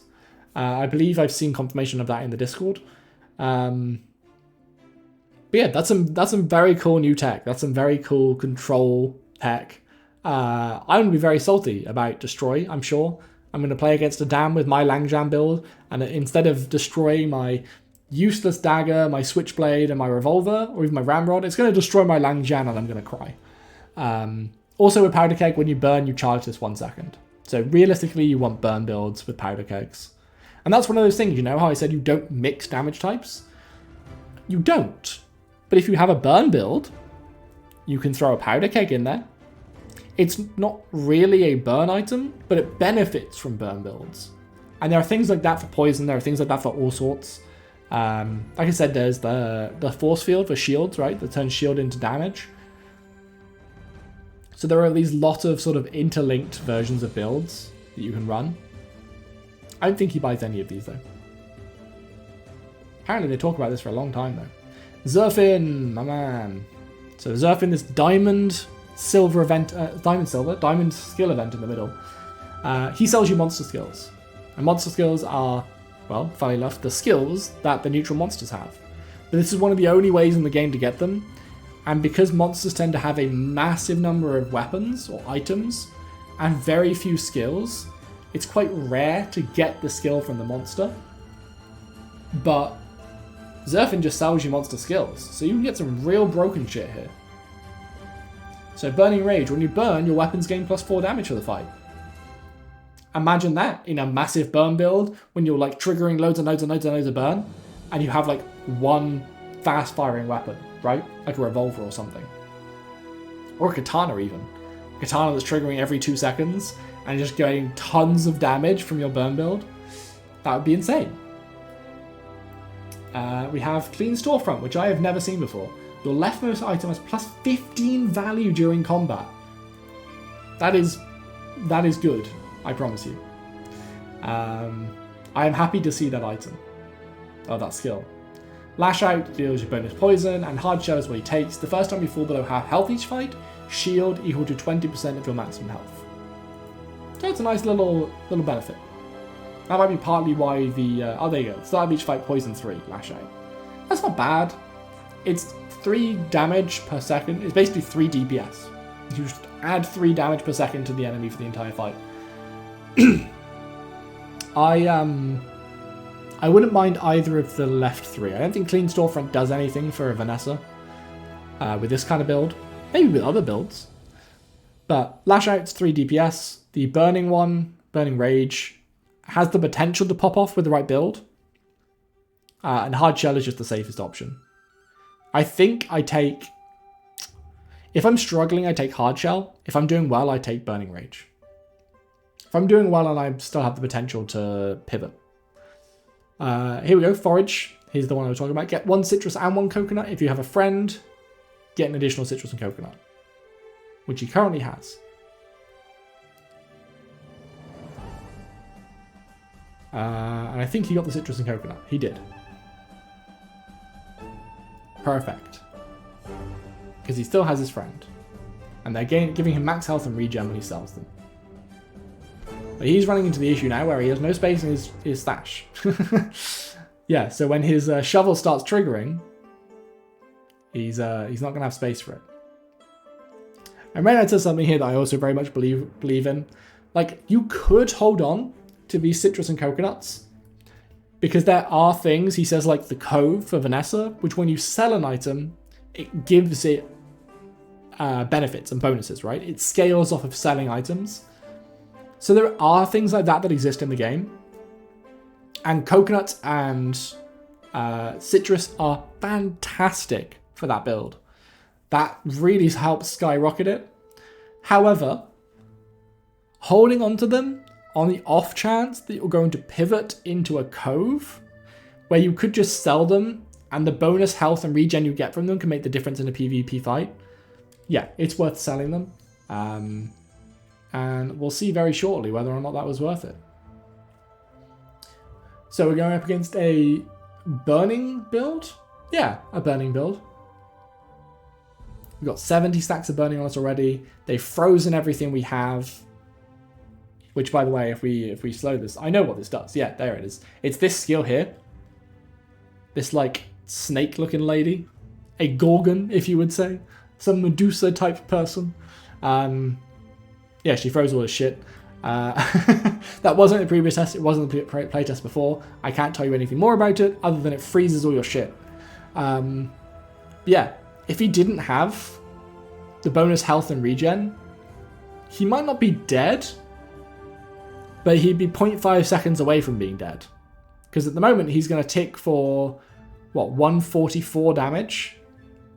Well, 130 damage in the next half second, 144 damage if it's the next full second, because poison takes once per second, apparently. I could be wrong. It could be every half second, but I'm pretty sure he says every second. This Reynad says every second. Regardless, at the moment, we're not going to die on the next tick, but we're very close to dying on the next tick. If we didn't have that bonus health and regen from the coconuts and the citrus, we are definitely dead on the next tick. And we might already just be dead if we didn't use them. So, yes, it is worth selling those things. Do not hold out for the cove. You're not going to pivot into it anyway. Don't hoard. Sell your shit. But don't also be like me and keep an incredibly clean and tidy stash. You know, you do need to have some backups. Pearl's Dig Site has been buffed. I love to see it. Pearl's Dig Site was the worst event in the entire Bazaar until they fixed it. So before, you would go to Pearl, and Pearl will give you one item. So you'd see one item, and you'd be like, okay, that's cool. I have infinite rerolls though. But every time you reroll, the cost goes up by 1. So the math worked out. I can't remember exactly what it was like, but to see 6 items in a normal merchant costs you 3 gold. To see 6 items at Pearl, it cost you like 15 gold or something. It was ridiculous. But now Pearl is actually incredibly cheap for seeing lots of items. That's much better. That's what a gold tier merchant should be. So we go to Pearl, and the cost of seeing 6 items is 1 gold. The cost of seeing 9 items is 3 gold. So yes, Pearl is now very much worth it, and you get items from all types. So we see here the Fire Claw, which I think has been renamed. I think it was called Fire Claw. This is one of the first full arts we saw from the Bazaar, like the gauntlet. It's a Mac item. We can see Mac here. You can also see Mac in the background of the item, funnily enough. Burn for 3 every 6 seconds. This has plus burn equal to the burn of your other items. So, big burn synergy. Have burn, get lots of burn. Here's the item that he buys, and that I think he should slot. Cannon. Every 4 seconds, deal 25 damage and burn for 3. Huh. So what you're saying is, every 4 seconds, or at least after 4 seconds, freeze an enemy item for 3 seconds. I told you it was going to come back. It's here. If he slots this, he gets a free 3-second freeze. Is it worth it? I think instead of these 2 items, yes. I don't think this dagger's doing anything, and the revolver's okay, but he could be doing better. And then the Lion's Cane. Deal damage equal to 10% of your maximum health. That's, you know, it's 100 every 6 seconds. That's not abysmal, but it'd be better if we were doing a maximum health build. Cannon's good. I like Cannon. And I'm pretty sure he does buy it. I don't know if he's selling anything for it. Oh no, he doesn't. He rolls. Okay. So we get to see the silencer. The weapon to the left of this has plus 10 damage. If you have exactly 1 weapon, reduce its cooldown by 10%. That would be lovely if we were running a Langzhan solo with a bunch of defensive items. Silencer is fantastic. Right, if you've got Langzhan Crow's Nest, Silencer, and some defense, wonderful. This item also, this giant catapult thing, apparently the only way you can now get this is in Pearl's Dig Site. It used to be a weapon that a monster had. Yeah, you see it's a neutral item. So a monster used to have this, but I assume that monster no longer does. So there's another monster that I have no idea what they do. So yeah, now you can only get it here. It's not incredible. You know, every 6 seconds, this large weapon deals 25 damage, 6 burn, 4 poison. It does help you trigger all of the things. So say you were running a damage and poison build, right? Which is possible. There are items out there that like damage and poison. So you're running a damage and poison build, but you have this random skill that you picked up day one. And it's just really annoying because if you had burn in your build, you'd be able to freeze the enemy. Well, now you can also have burn in your build. Only has 1 ammo though. He rerolls again, Emerald, Poison 1, increase your other items poison by 1. So this is a passive effect. Like, it's a passive combat effect. So it has to be on your board, but you don't have to sell it to increase your other poison items like you had to with the Trained Spider. Radiant Powder Keg, right, here we are. Enchanted items. So, as of somewhat recently, they added enchanting back into the game. It was in previous versions. Enchanting lets you add a word to the front of an item, a prefix, if you will. These are things like icy, fiery, heavy, radiant, just to name a few. And what they'll do is they'll add something else, a passive effect of some sort or an active effect of some sort to the item. So we know for a fact that icy will add freeze an item to its active effect. So if this was icy powder keg, every 20 seconds it would deal damage equal to 30% of your enemy's max health and destroy this, and freeze an enemy item for, I think, 1 second, but I'm not sure about the duration. It would also say when you burn, charge this 1 second, but this bit at the bottom wouldn't be there. Because a radiant powder keg has this bit at the bottom, where it says this cannot be frozen, slowed, or destroyed. This is incredible. This is tenacity, apparently they said. In my world, this is like, I guess, magic resist, status resist, whatever you want to call it. It's BKB from Dota 2, for any of you Dota fans. This is fantastic. Not necessarily on Radiant Powder Keg, although it is, because Reynad confirmed that a Radiant Powder Keg will not destroy itself, because this cannot be destroyed. So that's a very nice bit of synergy. But no, this is better for if Freeze and Slow are starting to overtake the meta. Freeze and Slow have definitely had their moments in playtests, and it is effectively disabled certain builds. If you want to run a build with very few items, so like a large item build, you want to run 3 large items and a small item. If a lot of freeze, or at least if freeze is popular at the time, you're going to get severely punished. Even if freeze isn't popular, it's very hard to get a perfect 10-win run with a large item build, because there's a chance you just run into someone with freeze, and as soon as you do, you lose. So being able to add Radiant to your large items, fantastic. I adore this this enchantment. I don't think he buys it, so I don't know why there's a chocolate bar for sale. Does he roll again? No, he skips, I think. And Reynad calls him a coward. Alright, we go to Andy for some small items. We do still have a very useless little dagger. Our Ramrod's probably reaching the end of its life expectancy. Pesky Pete's a small friend. Burn 4. Burn more for adjacent friends. Bayonet, when you use the weapon to the left of this, deal 5 damage. I think Bayonet's probably the pick here. Maybe not.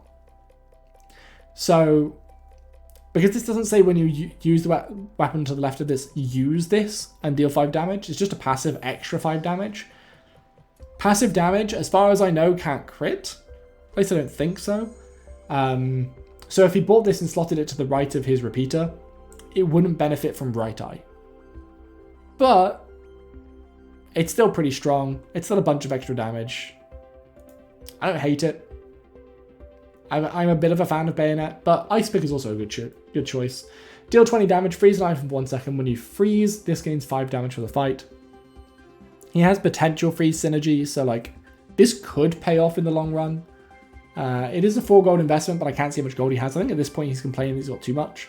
He does also have, he'll hover it in his stash in a second. Go on, hover the coolant. Coolant, a dually item. Freeze an item for 1 second, cleanse half of your burn. That is probably, or at least that item was probably created a long time ago.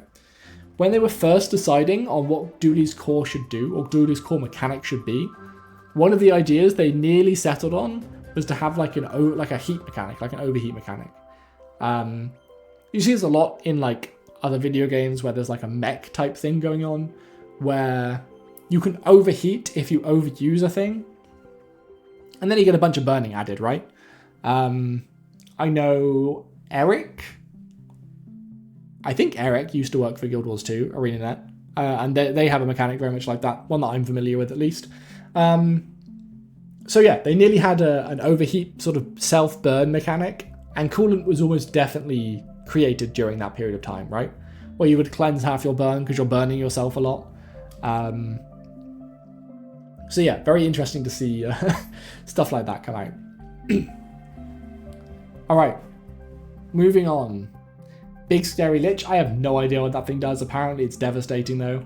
I also hadn't seen this middle guy before, who's the guy we do end up fighting, the foreman, using the crane and the forklift, which tickled Raren that you could just lose to cranes and forklifts. He's tickled later by the fact that you can lose to a refrigerator. This is a bazaar after all. Or this is the bazaar after all, as Pygmalion says. There's your golden scrap. When you sell this, give your leftmost shield item plus 12 shielding. That doesn't sound like a lot, but some shielding items with this are broken. So, heading on. We have Deborah for the first time. I think he goes to Deborah as well.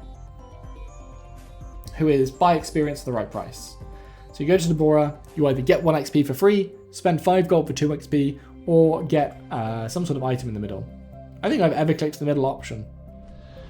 Because if you're going to Deborah, you click Deborah because you want XP, not because you want a random item. So here we know that if we could buy the 1 XP one, we will hit the next level before the end of the day.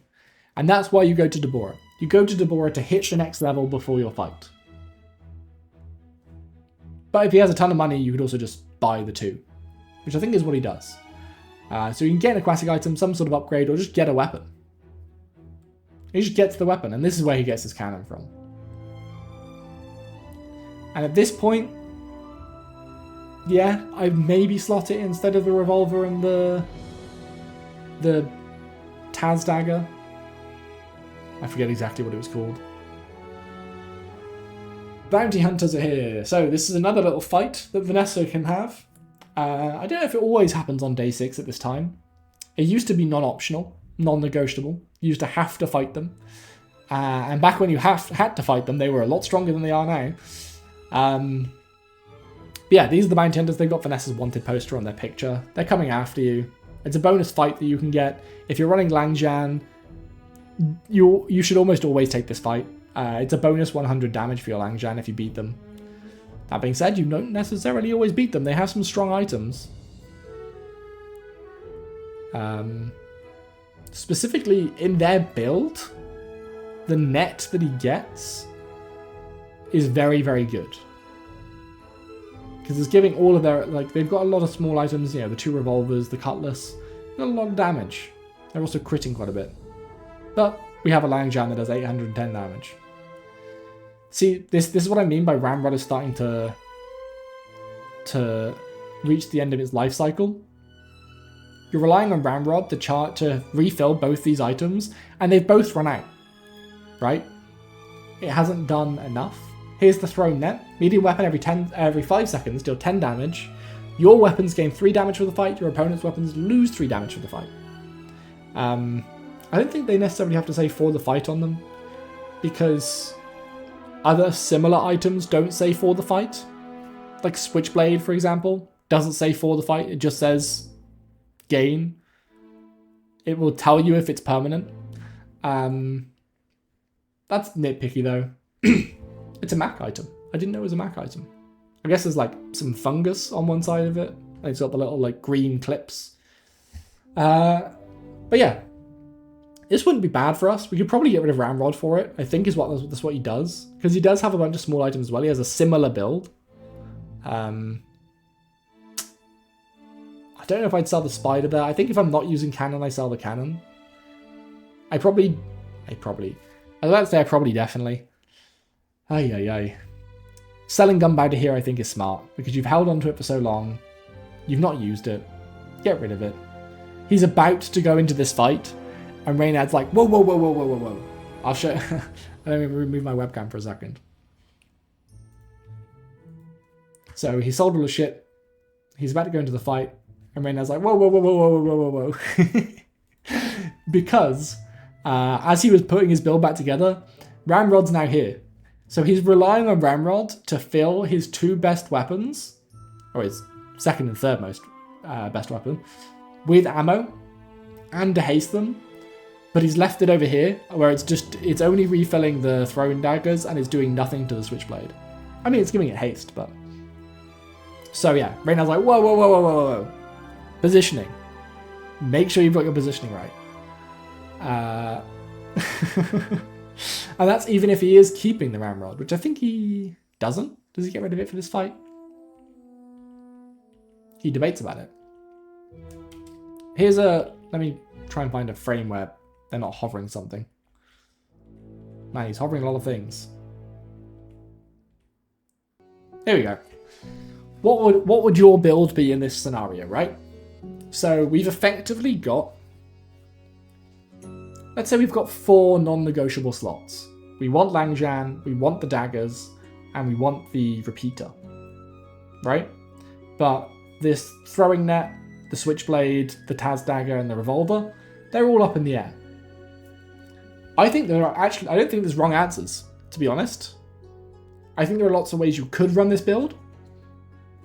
Like I said before, you could run the cannon for 2 of those slots and get that freeze. But 3 seconds freeze at this point, I don't know if it's enough. It would definitely look better if he'd taken the Burning Rage skill from Zerfin. So, honestly, our ammo build is so strong right now, I think I do want the Ramrod. I know I keep saying the Ramrod is sort of reaching its life expectancy, but by that I mean Ramrod isn't doing enough anymore.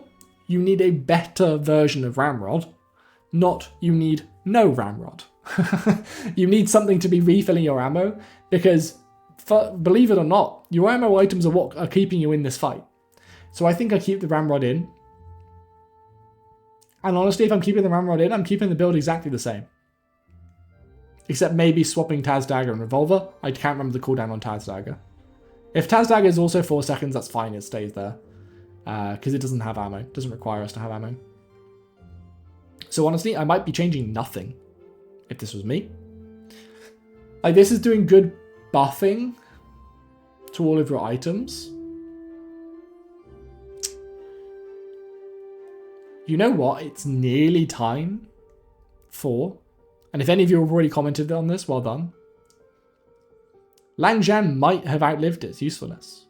It might be better to have Throwing Net and the Ramrod in this build than Langjan, and pivot entirely into a small weapon, fast-firing, ammo-based Vanessa build. I'd be tempted to see that.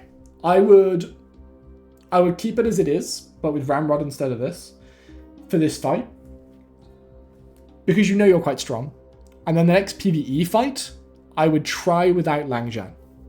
I know that's sacrilegious because you want Langjan. Here you go, we hover the crow's nest.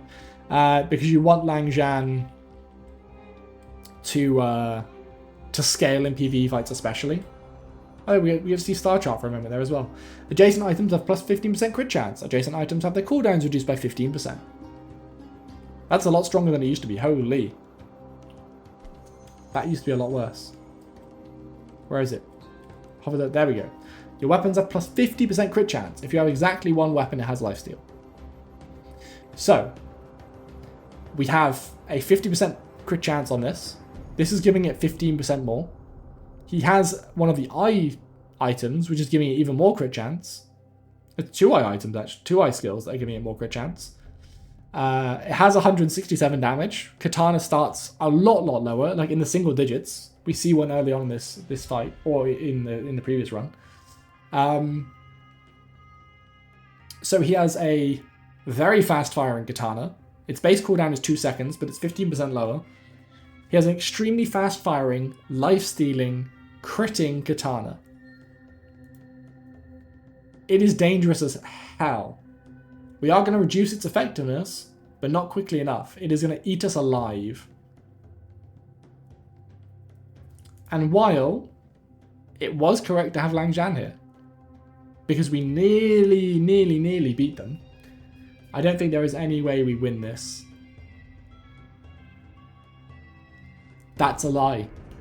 Do you know how he wins this fight? If he has his cannon. Because the enemy only has one item that activates. Has one active item. And freeze will always hit your active items, as far as I know. So, if he had the cannon here, the cannon would guarantee freeze his katana. And for the first 3 seconds of the fight, it would do nothing. And 3 seconds is more than enough time for this to trigger. And then because he has the crow's nest, this has like a 70 plus something % crit chance this fight. And he would have won. There you have it. But you don't know ahead of time what you're going into. And if you did, this game would be far too easy. You've just got to bring the best build you can. It's not like his build countered ours. His build was stronger than ours. But there was a way that our build could mitigate its weakness of needing 10 seconds to do its majority of its damage by adding a control element. So the play was probably to add cannon and swap these two out for coolant and ice dagger and go full control. Maybe even swap the switchblade out and you add the healing, you know? That's probably the build if you want to run Lang Zhan. Because your ammo items alone aren't doing enough because you're not investing in them. And at this point, we are starting to realize that our build is fully off, right? We have a very high damage Lang Zhan, and we have a lot of pieces to the small weapon ammo build puzzle. But we're starting to run into problems because we're running 2 builds. There is no synergy between our Lang Zhan, which is our most investment, and the rest of what we have. There is no synergy. We're going to start to build a synergy. So here we have Honing Steel, give the weapon to the right, it's plus 10 damage of the fight. That's very nice in small weapon builds. We have Narwhal, which he hovered briefly there as well, which is just a weapon friend. But we're going to upgrade the Ice Pick. I'm not sure why we do this, because I don't think we're ever slotting it. What did we take? Oh, we took the bonus health, which is why we're at 1,743 now. Does he fight Treasure Turtle or Joyful Jack? I think he fights Treasure Turtle here. He does. Which he will hover the... I don't know how he managed to spot this in this... Like, every time I see Treasure Turtle, I'm like, whoa, that's a lot of items. By the way, some items on this Treasure Turtle are new. I don't know what they do. But he hovers one, and maybe not immediately, but he hovers one here. Yeah, there you go, Genie Lamp. He gets to it very quickly, and it took me a long time to realize that this guy has Genie Lamp. When you sell this, gain access to the Genie Writ. Genie Lamp is a very interesting item. Very, very interesting. And the Genie Writ is a very interesting thing to happen. I'm going to say nothing more. Although I think we've seen the Genie Writ a long time ago. I'm not going to say whether or not he's changed. Treasure Turtle is very tanky. He has that turtle shell item we saw earlier that continues to like buff shielding. But we were just barely did enough to take him down. It's that regen. If we didn't have this regen, we'd be done. Oh, he gets one of the items I don't know what they are. Bag of Jewels. Sells for gold. Sells for 12 gold. Yikes, that's a lot of gold. Okay, so what are we selling here? We're selling this, which is a stealth item, right? Show me the tooltip. There you go, hammer. A small weapon tool from Stell. Every 9 seconds deal 20 damage. When you level up, if you have at least 3 tools, upgrade an item. I love Stell. I love hammer. It's good. It's not my favourite Stell item, but it's one of the Stell items I enjoy. It's definitely not good here. We don't have any tools, I don't think. Maybe the Switchblade is a tool, I don't know. The Ramrod's probably a tool. Zara has haste and charge skills. That sounds pretty good, right? Like, we could really do with some haste or charge. We have a small, fast-firing weapon build, and a very long cooldown Langjan, both of which like going fast. We could also get to go to Pol and just try and completely pivot into a large item, which is not necessarily always a bad idea. So quick freeze. The first time you haste each fight, freeze an item for 3 seconds. It's like the burning one we already have. Not great. Captain's Charge. The first time you use a large item each fight, haste adjacent items for 4 seconds. That'd have been nice if we went to Pol, but we don't have any large items. Oceanic Rush. At the start of the fight, haste an aquatic item for 6 seconds. Very good item. Skill rather, but we don't have any aquatic items. And then Alacrity. The first 5 times you crit a fight, charge an item 2 seconds. So, very fast firing early on. If he has the money, that might not be bad. I actually really like that if he has the money. Which he does, because he just got a bag of jewels. If he doesn't buy Alacrity here, I'm going to be sad. I don't remember, by the way. He takes the freeze one. That's crazy. But he goes to Ryukin and gets bailed out. So we could get left-handed. That doubles its effectiveness. So from silver to gold tier, left-handed doubles. Here is how he saves his entire run. Flurry of Blows. When you use a weapon, haste another weapon by 1 second. He has a lot of weapons. A lot of fast-firing weapons. He has 2 weapons that have use when used, or use when X happens. Remember the whole throwing knives and repeater? They can trigger each other a bunch of times. Which means every 0.25 seconds, something is getting hasted. A weapon is getting hasted. There is a non-zero chance that the cooldown of your 1000 damage Langjan with this skill drops from 10 seconds to 5 seconds for the entire fight, because it just gets hasted constantly. There is a very high chance that happens. Oh, maybe not a very high chance. A non-zero chance, at least. He's not even going to look at the other ones, which is sad, because one of them I do not recognize. But he's going to get that. Also, something to point out here, something I really like that happens, by the way. Your skills automatically sort themselves in order of their tier, and then in order of when you got them. Fantastic. Small touch, fantastic. Does he swap in the freeze stuff here? Because we did get the when you freeze haste. I think if you are swapping it out, it should be for the net. Because now you have Flurry of Blows, you want a lot of items to be, a lot of weapons to be triggering.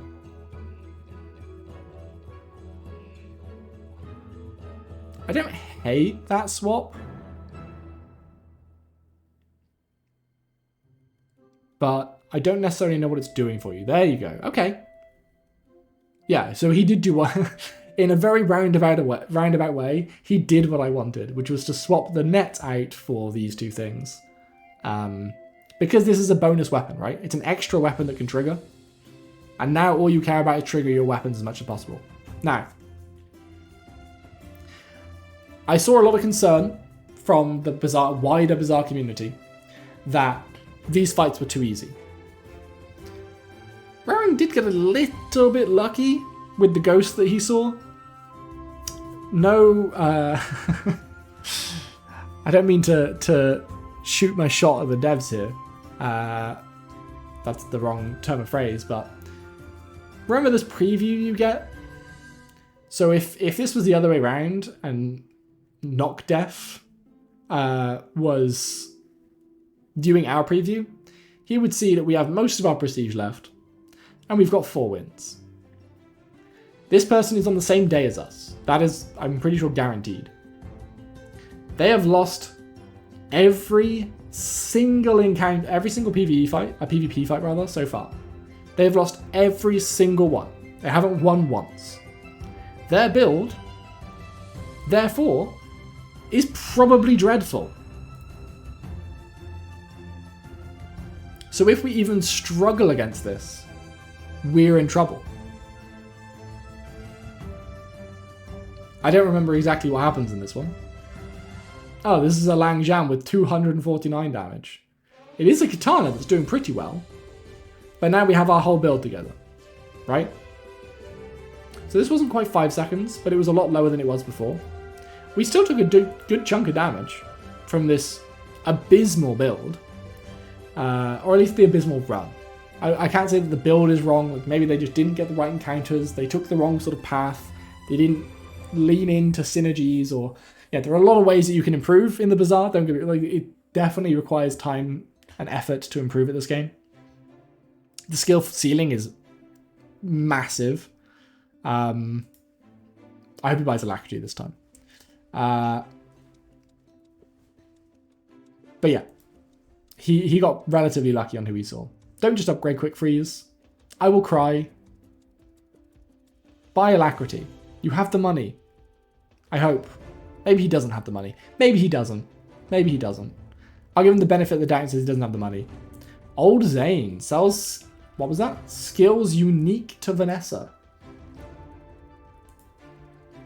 I feel like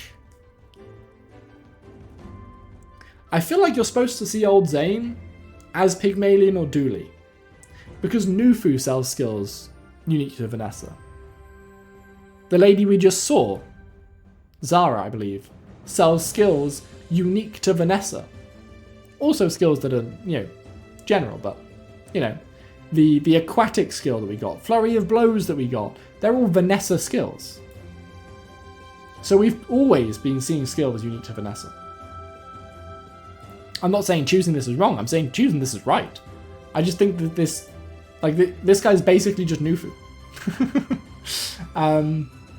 But hopefully, what I'm thinking this means is Pygmalion can see this and then be like, I'm playing Pygmalion, but I've somehow ended up with an aquatic item that's like the core of my build. I would love to get a Vanessa skill. You can. Precision Diver. Your aquatic items have 8% crit chance. Terrible for us. Bullet time. When using ammo items, slow an item for 1 second.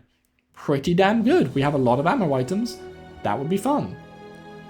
We would slow the enemy. It would slow them down, which would mean our Lang Zhan would have a greater chance of popping off. That one that you just missed was when you use an aquatic item, haste a weapon, I think. Something to that effect. Yeah, but we don't have any aquatic items. And then parting shot. When you use an ammo item, give it +5 crit chance for the fight. I think this is what he takes. But I think the slow one was better. Oh, is he going to take bullet time? Okay. 2 things. 1, congratulations, you took the right one. 2, that means you had the gold for Alacrity, my dude. 2-second charge? That is busted. I'm mostly annoyed because Alacrity looks like it's been buffed. It was worse off in the last playtest and was still very good. It does now have a limit, it's the first 5 times. But with a build like this, the first 5 times is all you need. Right? The first 5 times you crit, say this, and this crit, and this. If any of them land on Lang Zhan, you win the fight. Does he fight Dr. Vortex here? It's another new one. I think Reynad pushed him to fight Dr. Vortex, probably because it's new. So we see Weather Machine here, another stealth item. This is a fun one. A large vehicle property tool. This is some of the coolest art in the Bazaar as well. Every 3 seconds, burn for 2, freeze 1 item for 2, and slow 1 item for 1. So this is kind of like the big catapult we saw, like it ticks a lot of the boxes, but having burn, freeze, and slow is a lot better than having damage, burn, and poison. We have a new store where you can buy many things, including our limited time launch collection. Get your launch date on a shirt. We have both American times and European times, because only some of us know how to write time correctly. I'm a bit of a legend on Pelago t-shirts, as well as our entire One More Run collection. Go check it out, links down below. And then Lightning Rod is another style item, a large weapon that deals 10 damage and shields for 10. When any player uses an item, this gains 10 damage and 10 shielding for the fight. Very interesting item. We see the Tesla coil, deals 20 damage when you use an adjacent item, deal 20 damage, that's a dually item. So that's very nice if you've got like fast firing triggers either side of it. You know how I said before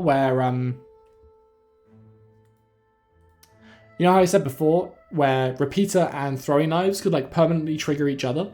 So if you had them either side of the Tesla coil, they'd keep triggering each other and keep triggering the Tesla coil to do a ton of damage. I keep trying to pause for things for you to see, but the cog is just not showing anything right now. It's fine. In due time, you guys will see all of the things. This is doing 269, 269. Nice, but that's kind of crazy. They've also lost horribly, but... because he's seeing so many cool things, so many new things, he's just like hovering everything. He's like, what does this do? What does this do? What does this do? Which is, yeah, absolutely. I feel exactly the same way. Hey, he gets the weather machine. Nice. He's not going to use it. It doesn't fit his build at all. But it does sell for 12. Does he just do snack time here? Snack time does just give him bonus health. Yeah, he does. He goes from 2-1 to 2-3 on his health bar. He needs to get rid of the Tad's Dagger. Please go to Andy.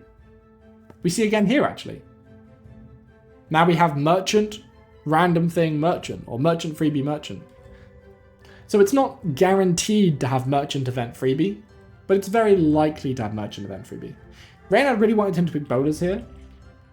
And if bowlers are what I used to think they were, I don't know why. So I'm just going to frame skip back to see if we get a bowler hover off the bat. We do. Deal 20 damage, slow one item for 2 seconds.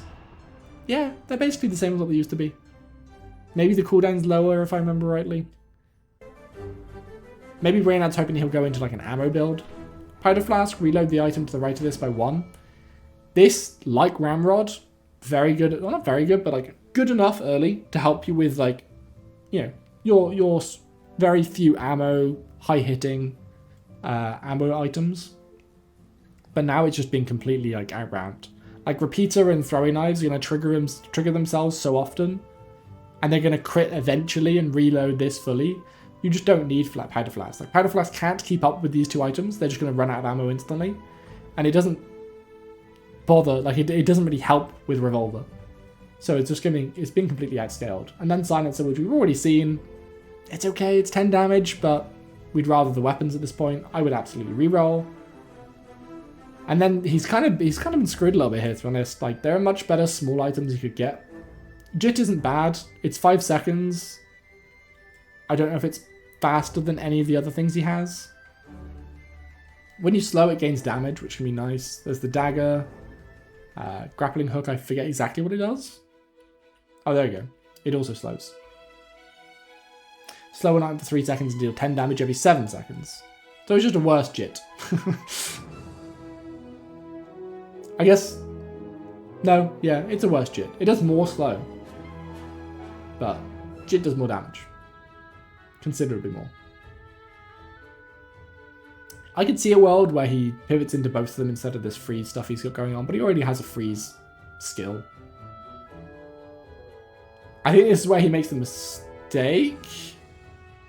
To make space, doesn't he sell? Yeah, he sells his last friend. So he has a narwhal here, which he got from his shovel. It's a small aquatic weapon friend that deals 4 damage every 4 seconds. And he's going to sell it to make space, because at the moment he has a friend, and when he buys the citrus thing, he's going to get 4 items. So he sells it to make space for the 4 items. And now he doesn't have a friend. I also prefer the loot to the citrus and coconut. Because there's a chance with the loot. Yeah, okay, he went with the loot. As I say, there's a chance with the loot that you can get gunpowder, which is very good for him. Yeah, and I think your gunpowder goes on throwing knives again. Just because, like, Repeater's already got... a decent amount of ammo. And throwing knives are triggered just as fast. I can maybe see you putting on repeater, but throwing knives has a ton of damage now as well. So I didn't see... So this guy has won 3 fights. So he's lost 2 more fights than we have. So it's another PvP fight where we're fighting someone with a very weak build. Someone who is on the brink of death. Bear that in mind. I fought J-Block a few times. He had some good builds. This is a very interesting, like, full... Like, this is the sort of thing that I'm looking for Rarin to swap to. Is to lean into his many weapons with ammo. Because if he can prop up his ammo items, he could do a good amount of damage. That being said, his Langjan is now very strong. I think the time for pivoting out of Langjan has passed at this point. I think he had to pick some very different encounters when he was looking for skills. Basically, when he picked up Flurry of Blows, if he was doing item merchants instead of skill merchants at that point, he could have pivoted out of Langjan and into a better ammo build, and then gone back for some better ammo skills. But it's fine, like, this build obviously works. He's found his salvation in the form of Flurry of Blows. And a lot of the time it is just knowing things like that, right? Like, I could really do with something that can uplift me. I know that there are a couple of skills that could help me with that, so I'm going to go to a skill merchant. Like, going to that skill merchant when he did, that was the weapon one. He could have got any number of ammo skills. There are some really good ammo skills that could have elevated his ammo game. There's obviously Flurry of Blows that could elevate his Langjan game. There are some very good skills, multiple different ones, which could have saved his build in very different ways, right? If he doesn't get Flurry of Blows, but instead spots the ammo item one, he can pivot into that. If he instead spots one that's very good for solo weapons, he can maybe consider pivoting into that. It's a bit harder at this point, given most of his build is weapons. But most of his investment is in Langjan. It might sound crazy, but at this point, Rarin can still sell every other item he owns and win. So if he found the right skill to complement that, he could absolutely do that. Here is one of my favourite events. Go to see, I think it's something like an exotic event, so exotic merchants also. It's whatever it's called. You get to go see some of the other heroes as merchants. So you can specifically get Dooley, Stell, Mac, Pygmalion, who did I forget? Vanessa, or Jules. Did I forget Jules? Did I say Jules? Regardless, the 6 heroes that currently have items in the game, you can visit them and get their items. Jules, Stell, and Mac all have fewer items than everyone else. Mac has the most of those 3, because he is the closest to being completed, apparently. But yeah, these are fantastic. I agree with Reynad. I think the right choice here is Jules or Dooley, but Dooley has such a wide variety of items. Dooley has 100 items, right? Jules, at the moment, has like, I don't know, 10, 20 items maybe.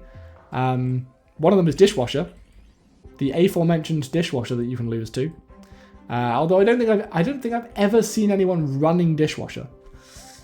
Has it changed? I can't remember off the top of my head, but it is a large tool that hastes your tools for 1 second, and then your weapons gain 10 damage for the fight. But that happens after 8 seconds. I just think this item's bad. I see no way in which this item is good. I have to wait 8 seconds to haste your tools? Like, maybe if Jules has some broken tools, which he probably does. Rolling pin, every 10 seconds, deal 90 damage. Yikes. That's a lot of base damage. When this gains haste, give it plus 20 damage to the fight. Okay, I can see where like the haste tool thing is going with Jules maybe then. And then ice cubes, small food, every 9 seconds, freeze 3 small items for 1 second.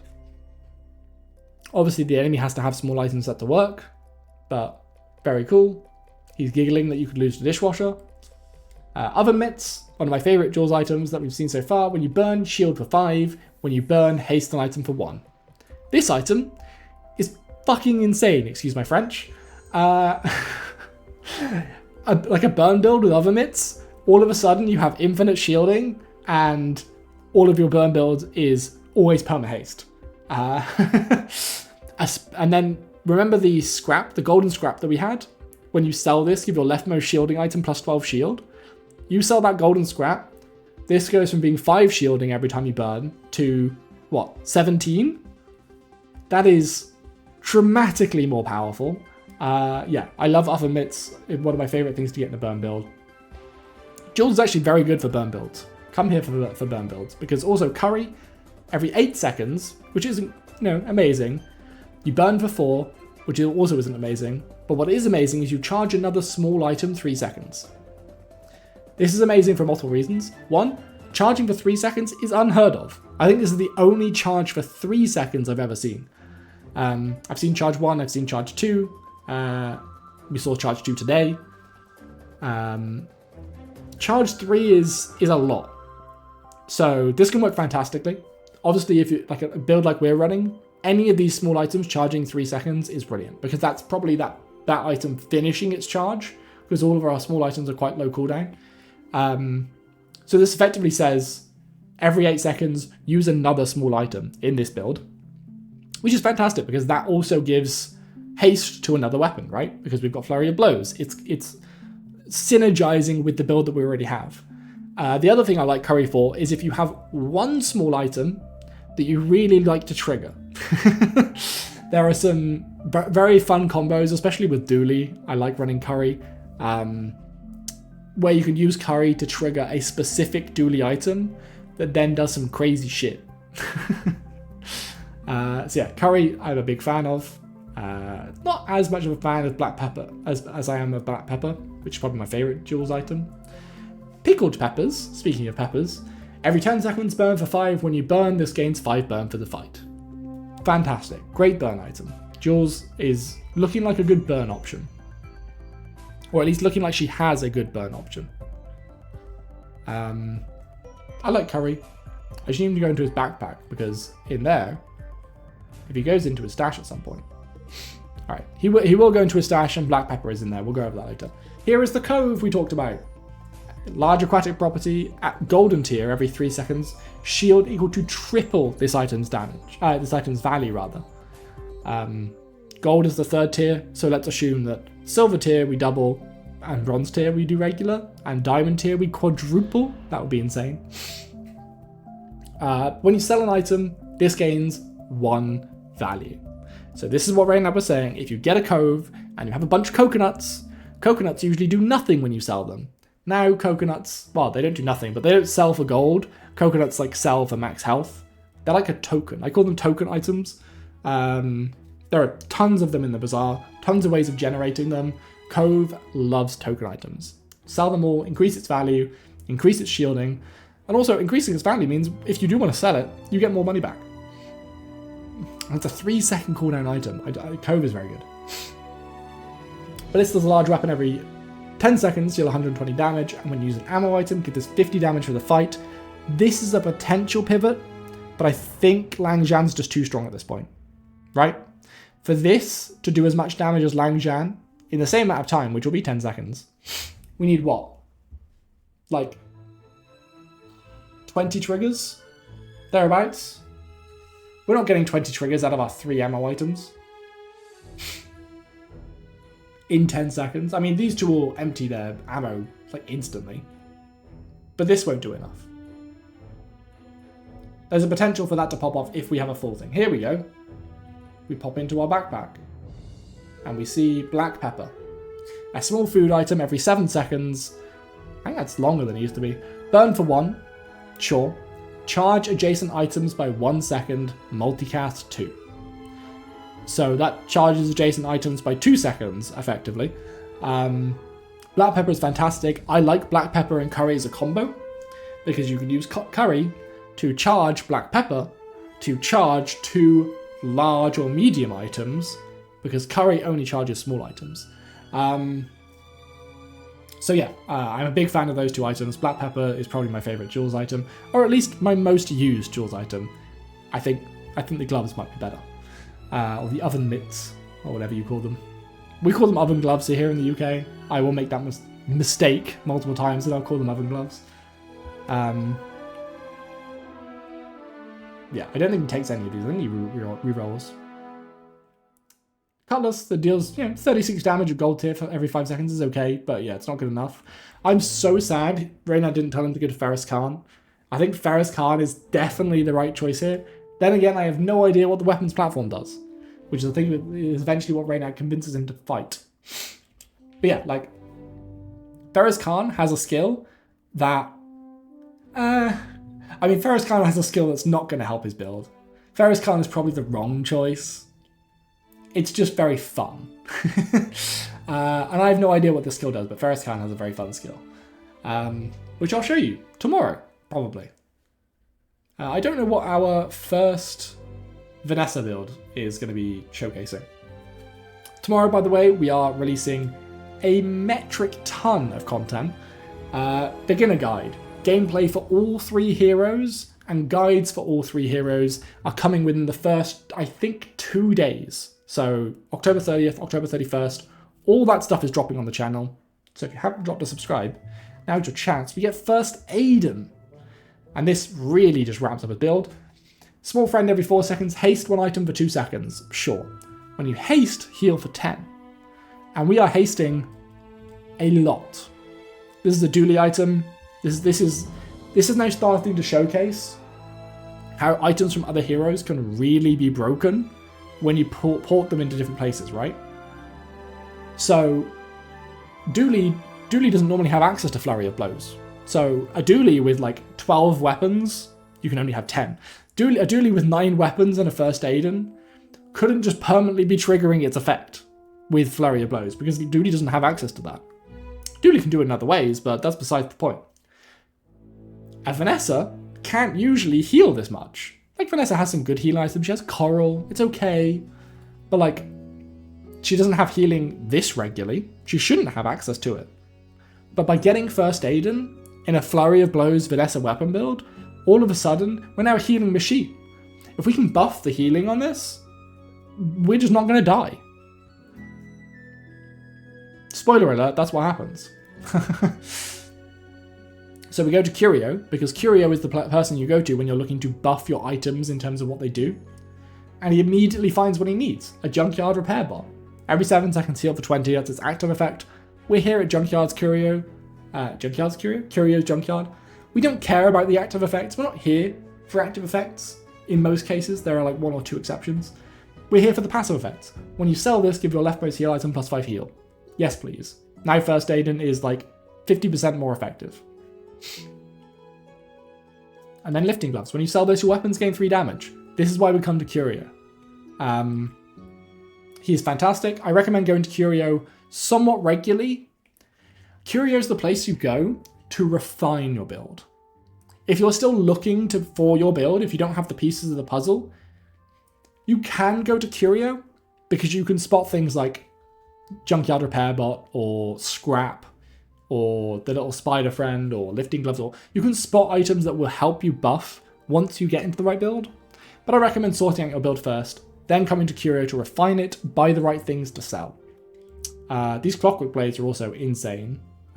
He does buy them because Reynad tells him to. Here you go.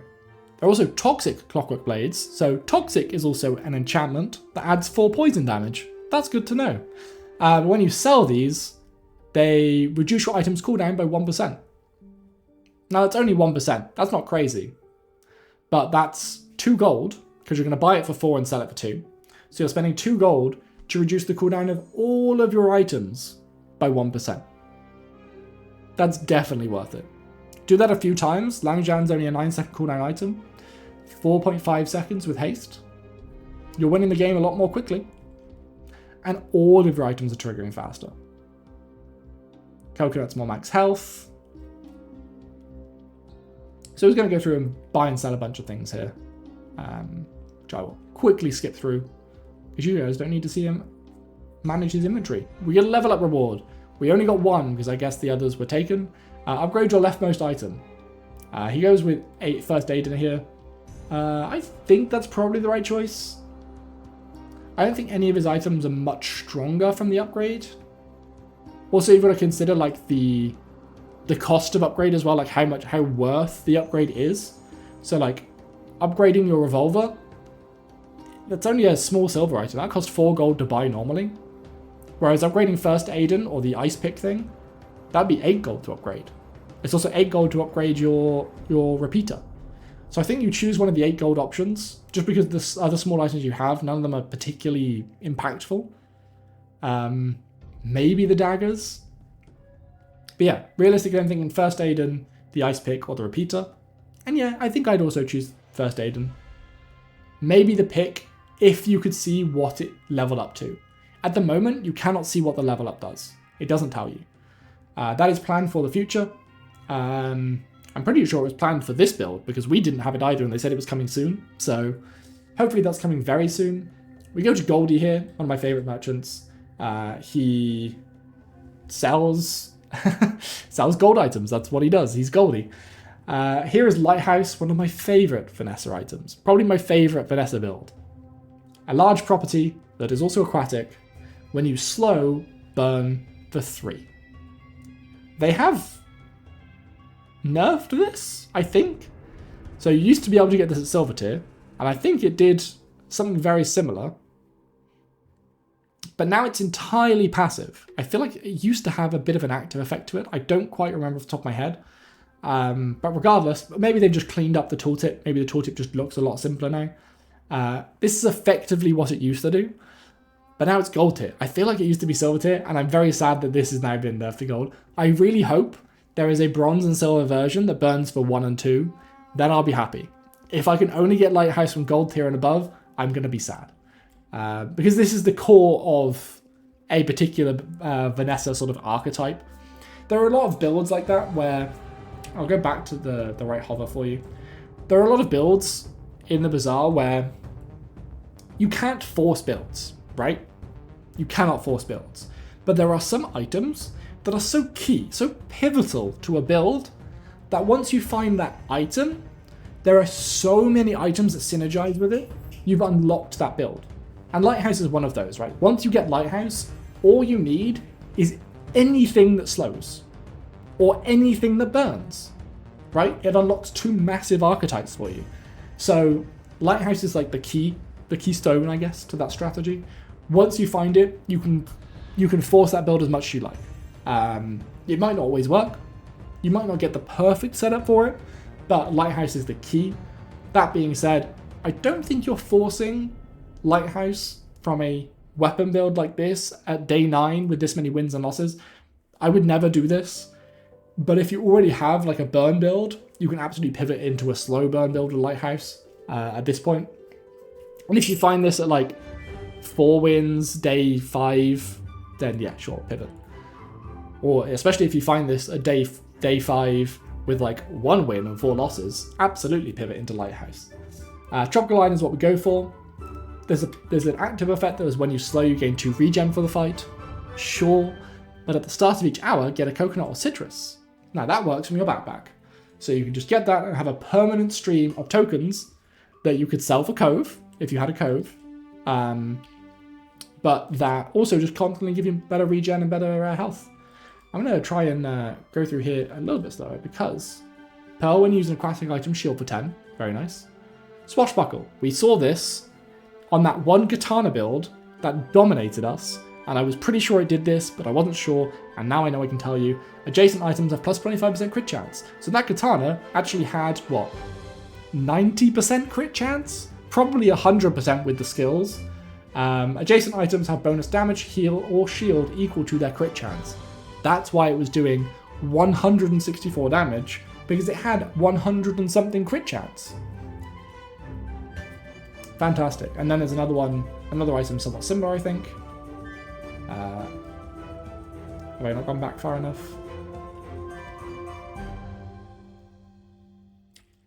No, I went back too far. Spyglass. Adjacent items have plus 25% crit chance. At the start of each fight, a random enemy has its cooldown, a random enemy item has its cooldown increased by 3 seconds. That's new. The adjacent item crit chance thing, that's old, but the increasing enemy cooldown is new. That's interesting. That's really rude. I like it. I don't think he buys any of these.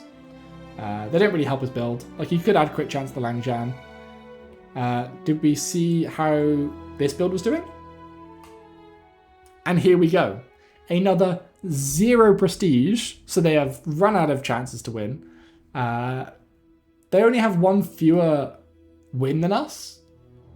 So what this says to me, because they ran out of prestige, and they have 5 wins, which is only 1 win less than us, this tells me they won day 1, 2, 3, 4, and 5, and then lost days 6, 7, 8, 9, right? So they had a very strong early build and have completely fallen off a cliff. Basically, they had a strong early build and they didn't pivot into some sort of late game thing. They didn't find their flurry of blows. So this build should also be extremely weak right now. This is not a very representative run. Is it the same one? This is the same one, yeah. So this is a build that had a very good thing going for it. But now everyone else is scaling. Like sure, you've got 414 damage on your katana, and it has lifesteal. That's fantastic. But you've got a bloody golden crow's nest that's giving us crit chance. We've got flurry of blows, so we're gonna be able to fire quick enough now. And we've also got freeze now. Here's that freeze that I was talking about. That 3 seconds buys us all the time we need, and you're dead. So yeah, that build was going through a rough patch. It wasn't as strong as it should have been. Also, I've been quietly talking about lots of other stuff because there's a lot of interesting shit going on here. Langjan has 1,500 damage. There is a reason why I like Langjan, and it's just beautiful simplicity, and it is this. I love talk if I'm doing like a slow build, because even if you're doing a slow build and they sell you a haste item instead of a slow item, slow builds don't hate haste items. Haste items are good for everyone. But obviously we do the bonus encounter, right? The middle option here was actually a fight, like a bonus fight that we wouldn't normally get. So we absolutely want to do it because we want to boost our Langjan. Now, unfortunately, this one is going to destroy us, I think, because it's doing a ton of freezing and a ton of shielding. This thing is like constantly getting more and more shielding. His ice pick was getting very, very, very strong. But at the end of the day, we got some more gold, right? We did a good chunk of damage to its health. Which means we got a chunk of that gold. That's what wasn't lost. We didn't really lose anything else, so it's fine. Trying to sell Jit, his mouse is going nuts. I love that he's still got this shovel, by the way. Never sold it. I think he goes gumball here. Gumballs are okay. Gumballs aren't as good as you think they are, though. So, gumballs, you buy a gumball. So, when you go to this event, you get this spell appears 10 times. So you can click it 10 times before the event ends, and it'll give you a random gumball that either buffs your damage, crit chance, healing, or shielding. Cool. Actually, I'm not sure if it's healing or if it's health. Regardless, it buffs, a bunch of different things. But what it's really sneaky at doing, and I guess gumball machines are sneaky at doing this in general, or any machine that takes money like this, this event costs you 10 gold. It doesn't necessarily sink in because you're spending 1 gold at a time and each one is a click. But you're spending 10 gold on this. This is worth as much as like the next tier of repeater is worth more than that. Obviously, I think he's got basically infinite money at this point because he's done so many PvE fights and he's been winning quite a lot. So he's very strong right now. And yeah, when you sell them, they buff the various things. So yeah, here unfortunately it's a bunch of the shielding ones, which aren't useful for him. And the health ones, I was right, they do buff max health, not your thing. Not your healing. If it was healing, that would be great, because first aid would be getting stronger. He tells him to go to the boss here. Because he wants him to get this. When any non-weapon item is used, slow it for 2 seconds. Now this means yours as well, so this will slow your items. However, look at our build. Weapon, weapon, weapon, weapon, weapon, weapon. Not a weapon, but we only want its passive effect. Weapon. So we don't care if first aid is slowed, because we want its passive effect more than anything. Its active effect was that it hastes another item. All of our items are permanently hasted anyway. So what this will do is screw enemy builds that are using non-weapon items, like the NPC we just lost to, the PvE fight we just lost to. So that would be fantastic for us to get. I don't believe we get it. I mean, you've got a very high chance of getting a bayonet here because he's got 2 of them. Or a slow-based damaging item because he's got Jit and the grappling hook. And he gets strength. Your weapons deal plus 12 damage. We'll take a bonus plus 12 damage, that's fine. Street Festival. No, he goes to Nufu. Damn it. Left eye for more crit. The first 10 times you use your rightmost item, freeze an item for 1 second. These skills, by the way, when you use your leftmost, use your rightmost, whatever, these were busted in the last test, and they have nerfed the shit out of them by making them only apply the first 10 times. I'm so glad they've done this, because you could do some really broken shit with this in the previous build. So, good job, Tempo. And here is one of my favourite combo of skills. I love these both, right? Both the ones at either end. This one's called Lefty Loosey, and this one's called Righty Tighty. They are opposites. I asked this in a previous video, and I'm glad they've showed it here. When you use your leftmost item with Lefty Loosey, haste an item for 1 second. So when you use your leftmost item, haste an item for 1 second. I don't know if he'll show Righty Tighty off. Do it, you coward. Yeah, Righty Tighty. When you use your rightmost item, slow an item for 1 second. They're not incredible. I mean, they're good. Don't get me wrong. Like, in the right build, these are pivotal. However, I just love the theming of that. I don't know. That does tickle something in my brain. That Lefty Loosey is your leftmost item hastes, and Righty Tighty is your rightmost item slows. I don't know. That just makes me happy. There are a lot of things in this game that just make me happy. That's one of them. He goes for more crit chance, because he's boring. Getting around, yeah, all 3 of those options are pretty bad for him. Probably would have taken the left one to the random item. I don't know what you go for here. What's the middle thing? Oh, it's Deborah. I don't know if I do go to Deborah, honestly. Actually, no, I think... So he went to Deborah here, because Reynad was saying if you get to level 15, you might get a level up event to enchant an item. And enchanting is extremely, extremely strong. This is our first fight against someone that's doing well, by the way. This person's actually doing well. This should be the first actual test of how we're doing. They're doing a burn build, it looks like. And this is the build where they're doing both. This is the mixed build. I don't think they've got enough health to beat us. Oh, we crit anyway. Wow, we demolished this build. How has this build got so many wins? I can only guess this build has so many wins because it's been fighting all the other shit builds we've been fighting. This build doesn't look like it should be doing as well as it is. I don't know what's allowed it to pop off. I'm sure there's something. So we're probably going to go... Oh no, we go to the vendor here again. Here's what we need. Flashy reload. When you crit with an item, reload an item with 1 ammo. This, if you got this instead of Flurry of Blows, this is what I was talking about, by the way. In my head, this is what I was referencing, without being able to tell you, because you didn't know yet. This would have been, if you got this when you got Flurry of Blows, this would have been, okay, hard pivot out of Langjan. Well, say hard pivot, easy pivot, because you've already got most of the rest of the build. Get some more ammo items, get some more crit going, and go for this like very fast firing, rapid attacking build. It's still the right choice here because you've got a lot of ammo items. I don't think the other shit is is as good for him. And then yeah, this is kind of how late game plays out, right? If you've got a build you're comfortable with, you're mostly just looking for skills, because skills you can keep adding. Items you cannot keep adding. He could also go to pearls, because like, there are some items in here that aren't as good, like the switchblade and the Taz dagger. But yeah, I would have absolutely gone to Nufu. We're starting to see some diamond skills now, so we're far enough through.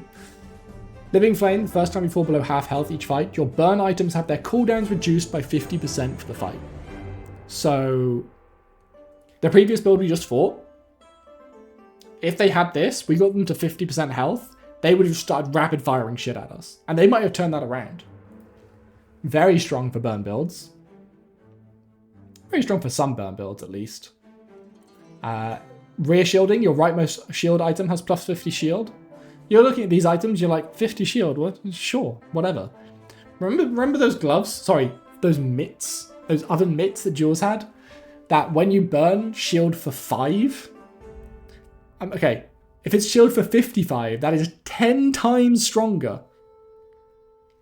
And if you've got a full burn build, like imagine every single one of these is doing burn. Because you can have builds that are that fast with burning. If that previous build had rear shielding and oven mitts, it destroys us every day of the week. There's nothing we can do against that build. It would just get too much shielding. Maybe if we're lucky and we crit every hit, we could beat them. I guess we have a lot of cleanse as well. We can upgrade strength, get more damage, and then just get 10 money for free. I agree with the damage. Here's the Awakened District. Reynad convinces him to fight the city itself. And here is the big item. So first of all, there was Space Scraper. This shouldn't be 3.2. I think this should be 4. Whenever you see a point something second, that means there's something in the build that's making it trigger faster. So Space Scraper, probably a 4-second cooldown item. Shield equal to 3 times the value of your items. This has triple value in combat. So 3 times the value of his items is 974. This man has some expensive items. I think we see he very, very, very quickly hovers. There, Soul of the District. You can just about see it. It's called Soul of the District, this big item in the middle. Shield equal to your current health, damage equal to your current shield. So at the moment, it's going to shield for 7,258. And then if it triggers again, it's going to damage for 7,258. Actually, I think it instantly does the 7,000 damage as well. But our freeze lands on it, so we get to do some damage before it triggers. Our Langzhan triggers before it does, so we're in a good spot. It is still going to swing at us in a second, though. Yeah, so I was right. It gains the shielding first. So it doesn't get that trigger immediately. But now we just did 1,000 damage, we got a ton of shielding. And now he's starting to get scared. The Soul of the District is a very scary item. There is a chance that we lose this. But Langzhan might come in clutch. No, I think we've lost. Yeah. Boom. Soul of the District is a very powerful item. Very, very good on max health builds. And pretty good on shield builds.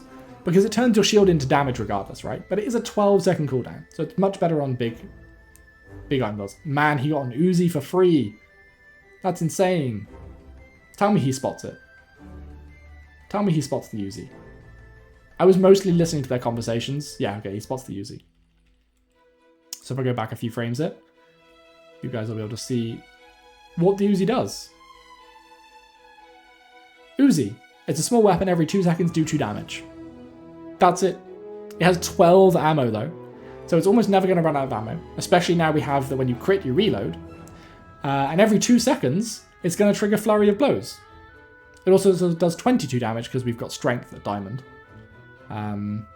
We got some diamond chocolate bars. Chocolate bars you just sell to gain max health. So, you know, that's good. We now have like nearly 5,000 health, which is pretty strong for a Vanessa at this stage. As you've been seeing, most finesses we fight have less health than us.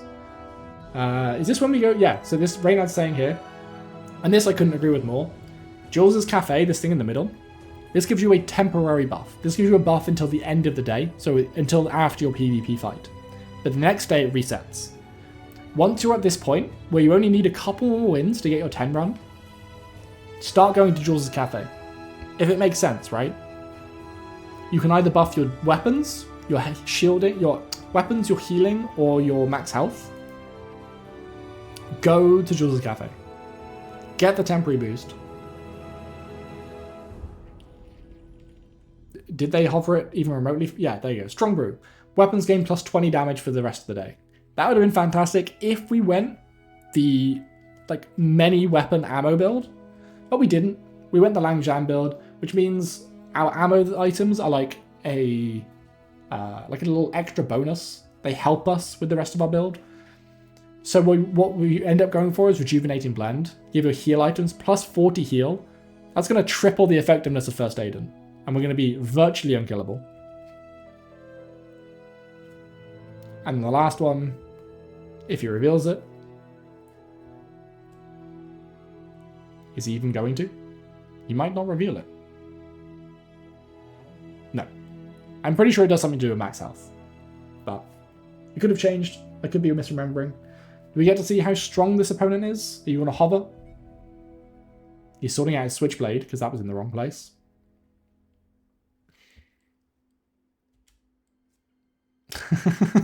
And once again, someone who is very nearly dead has 2 fewer wins than us. So yeah. Should be another easy win for us. Shouldn't be too much of a problem. Oh yeah, I remember this. Reynad is instantly like, how the hell does he have 3,000 damage Langjan?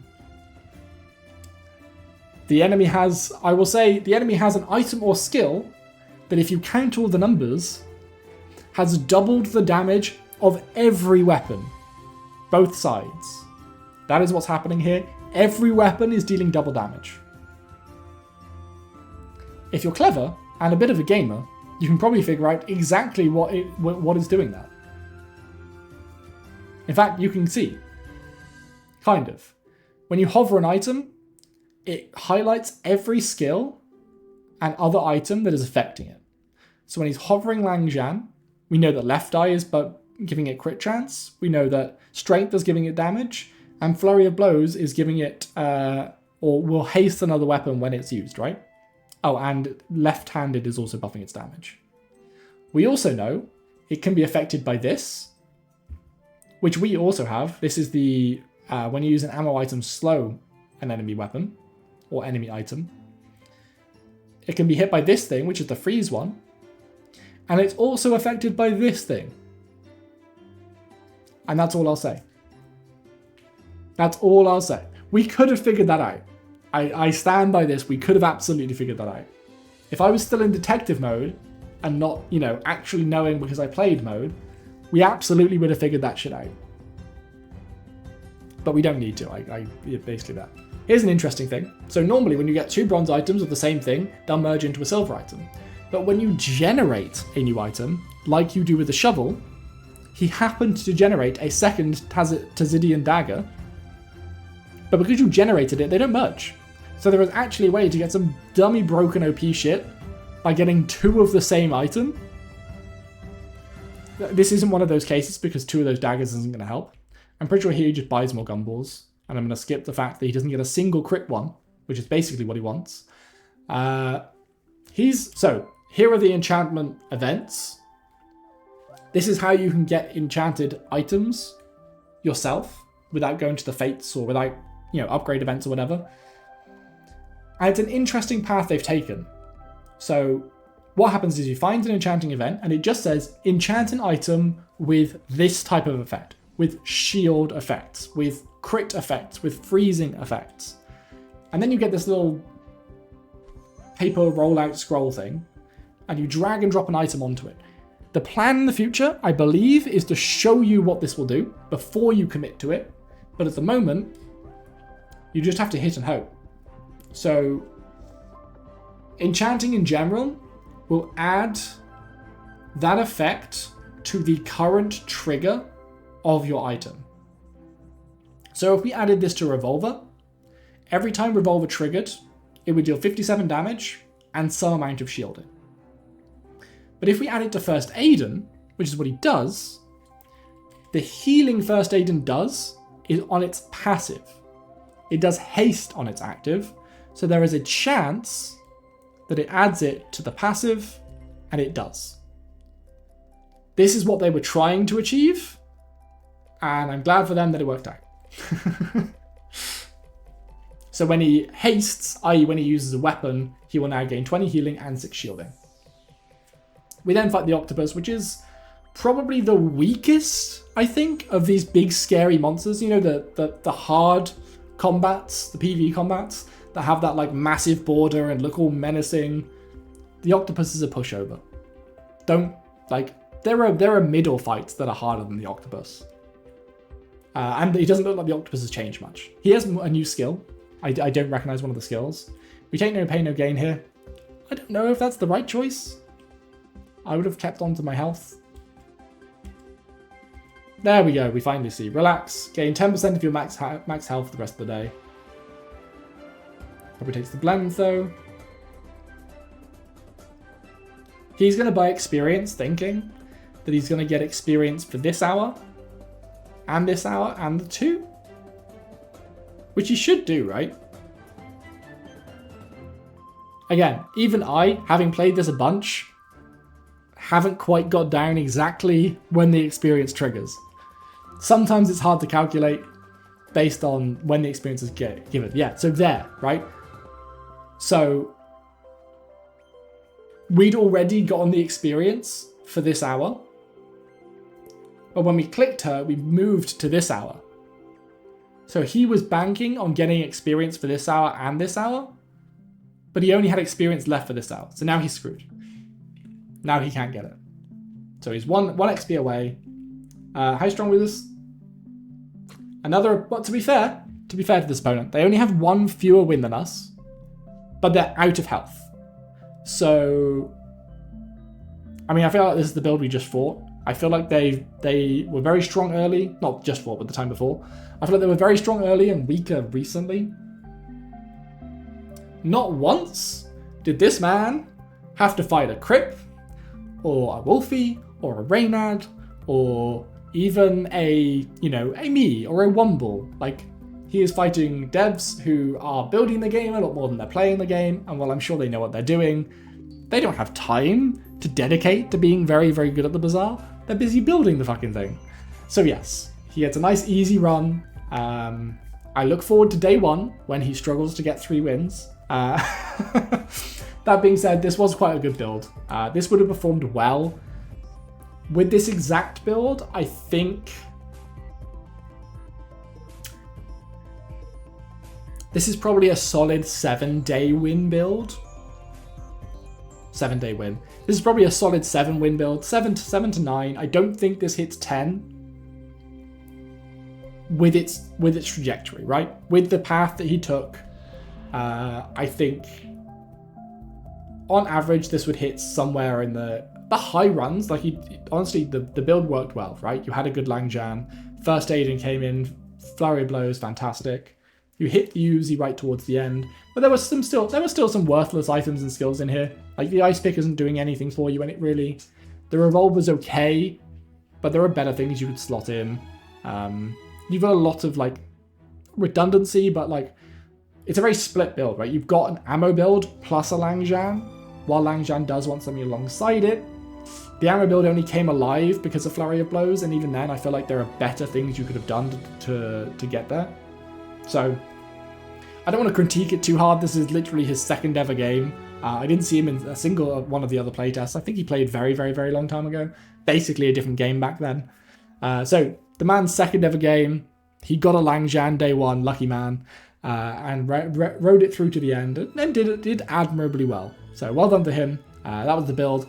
That was the game. I hope you enjoyed it. There'll be a lot more dropping in the coming days, so you know what to do.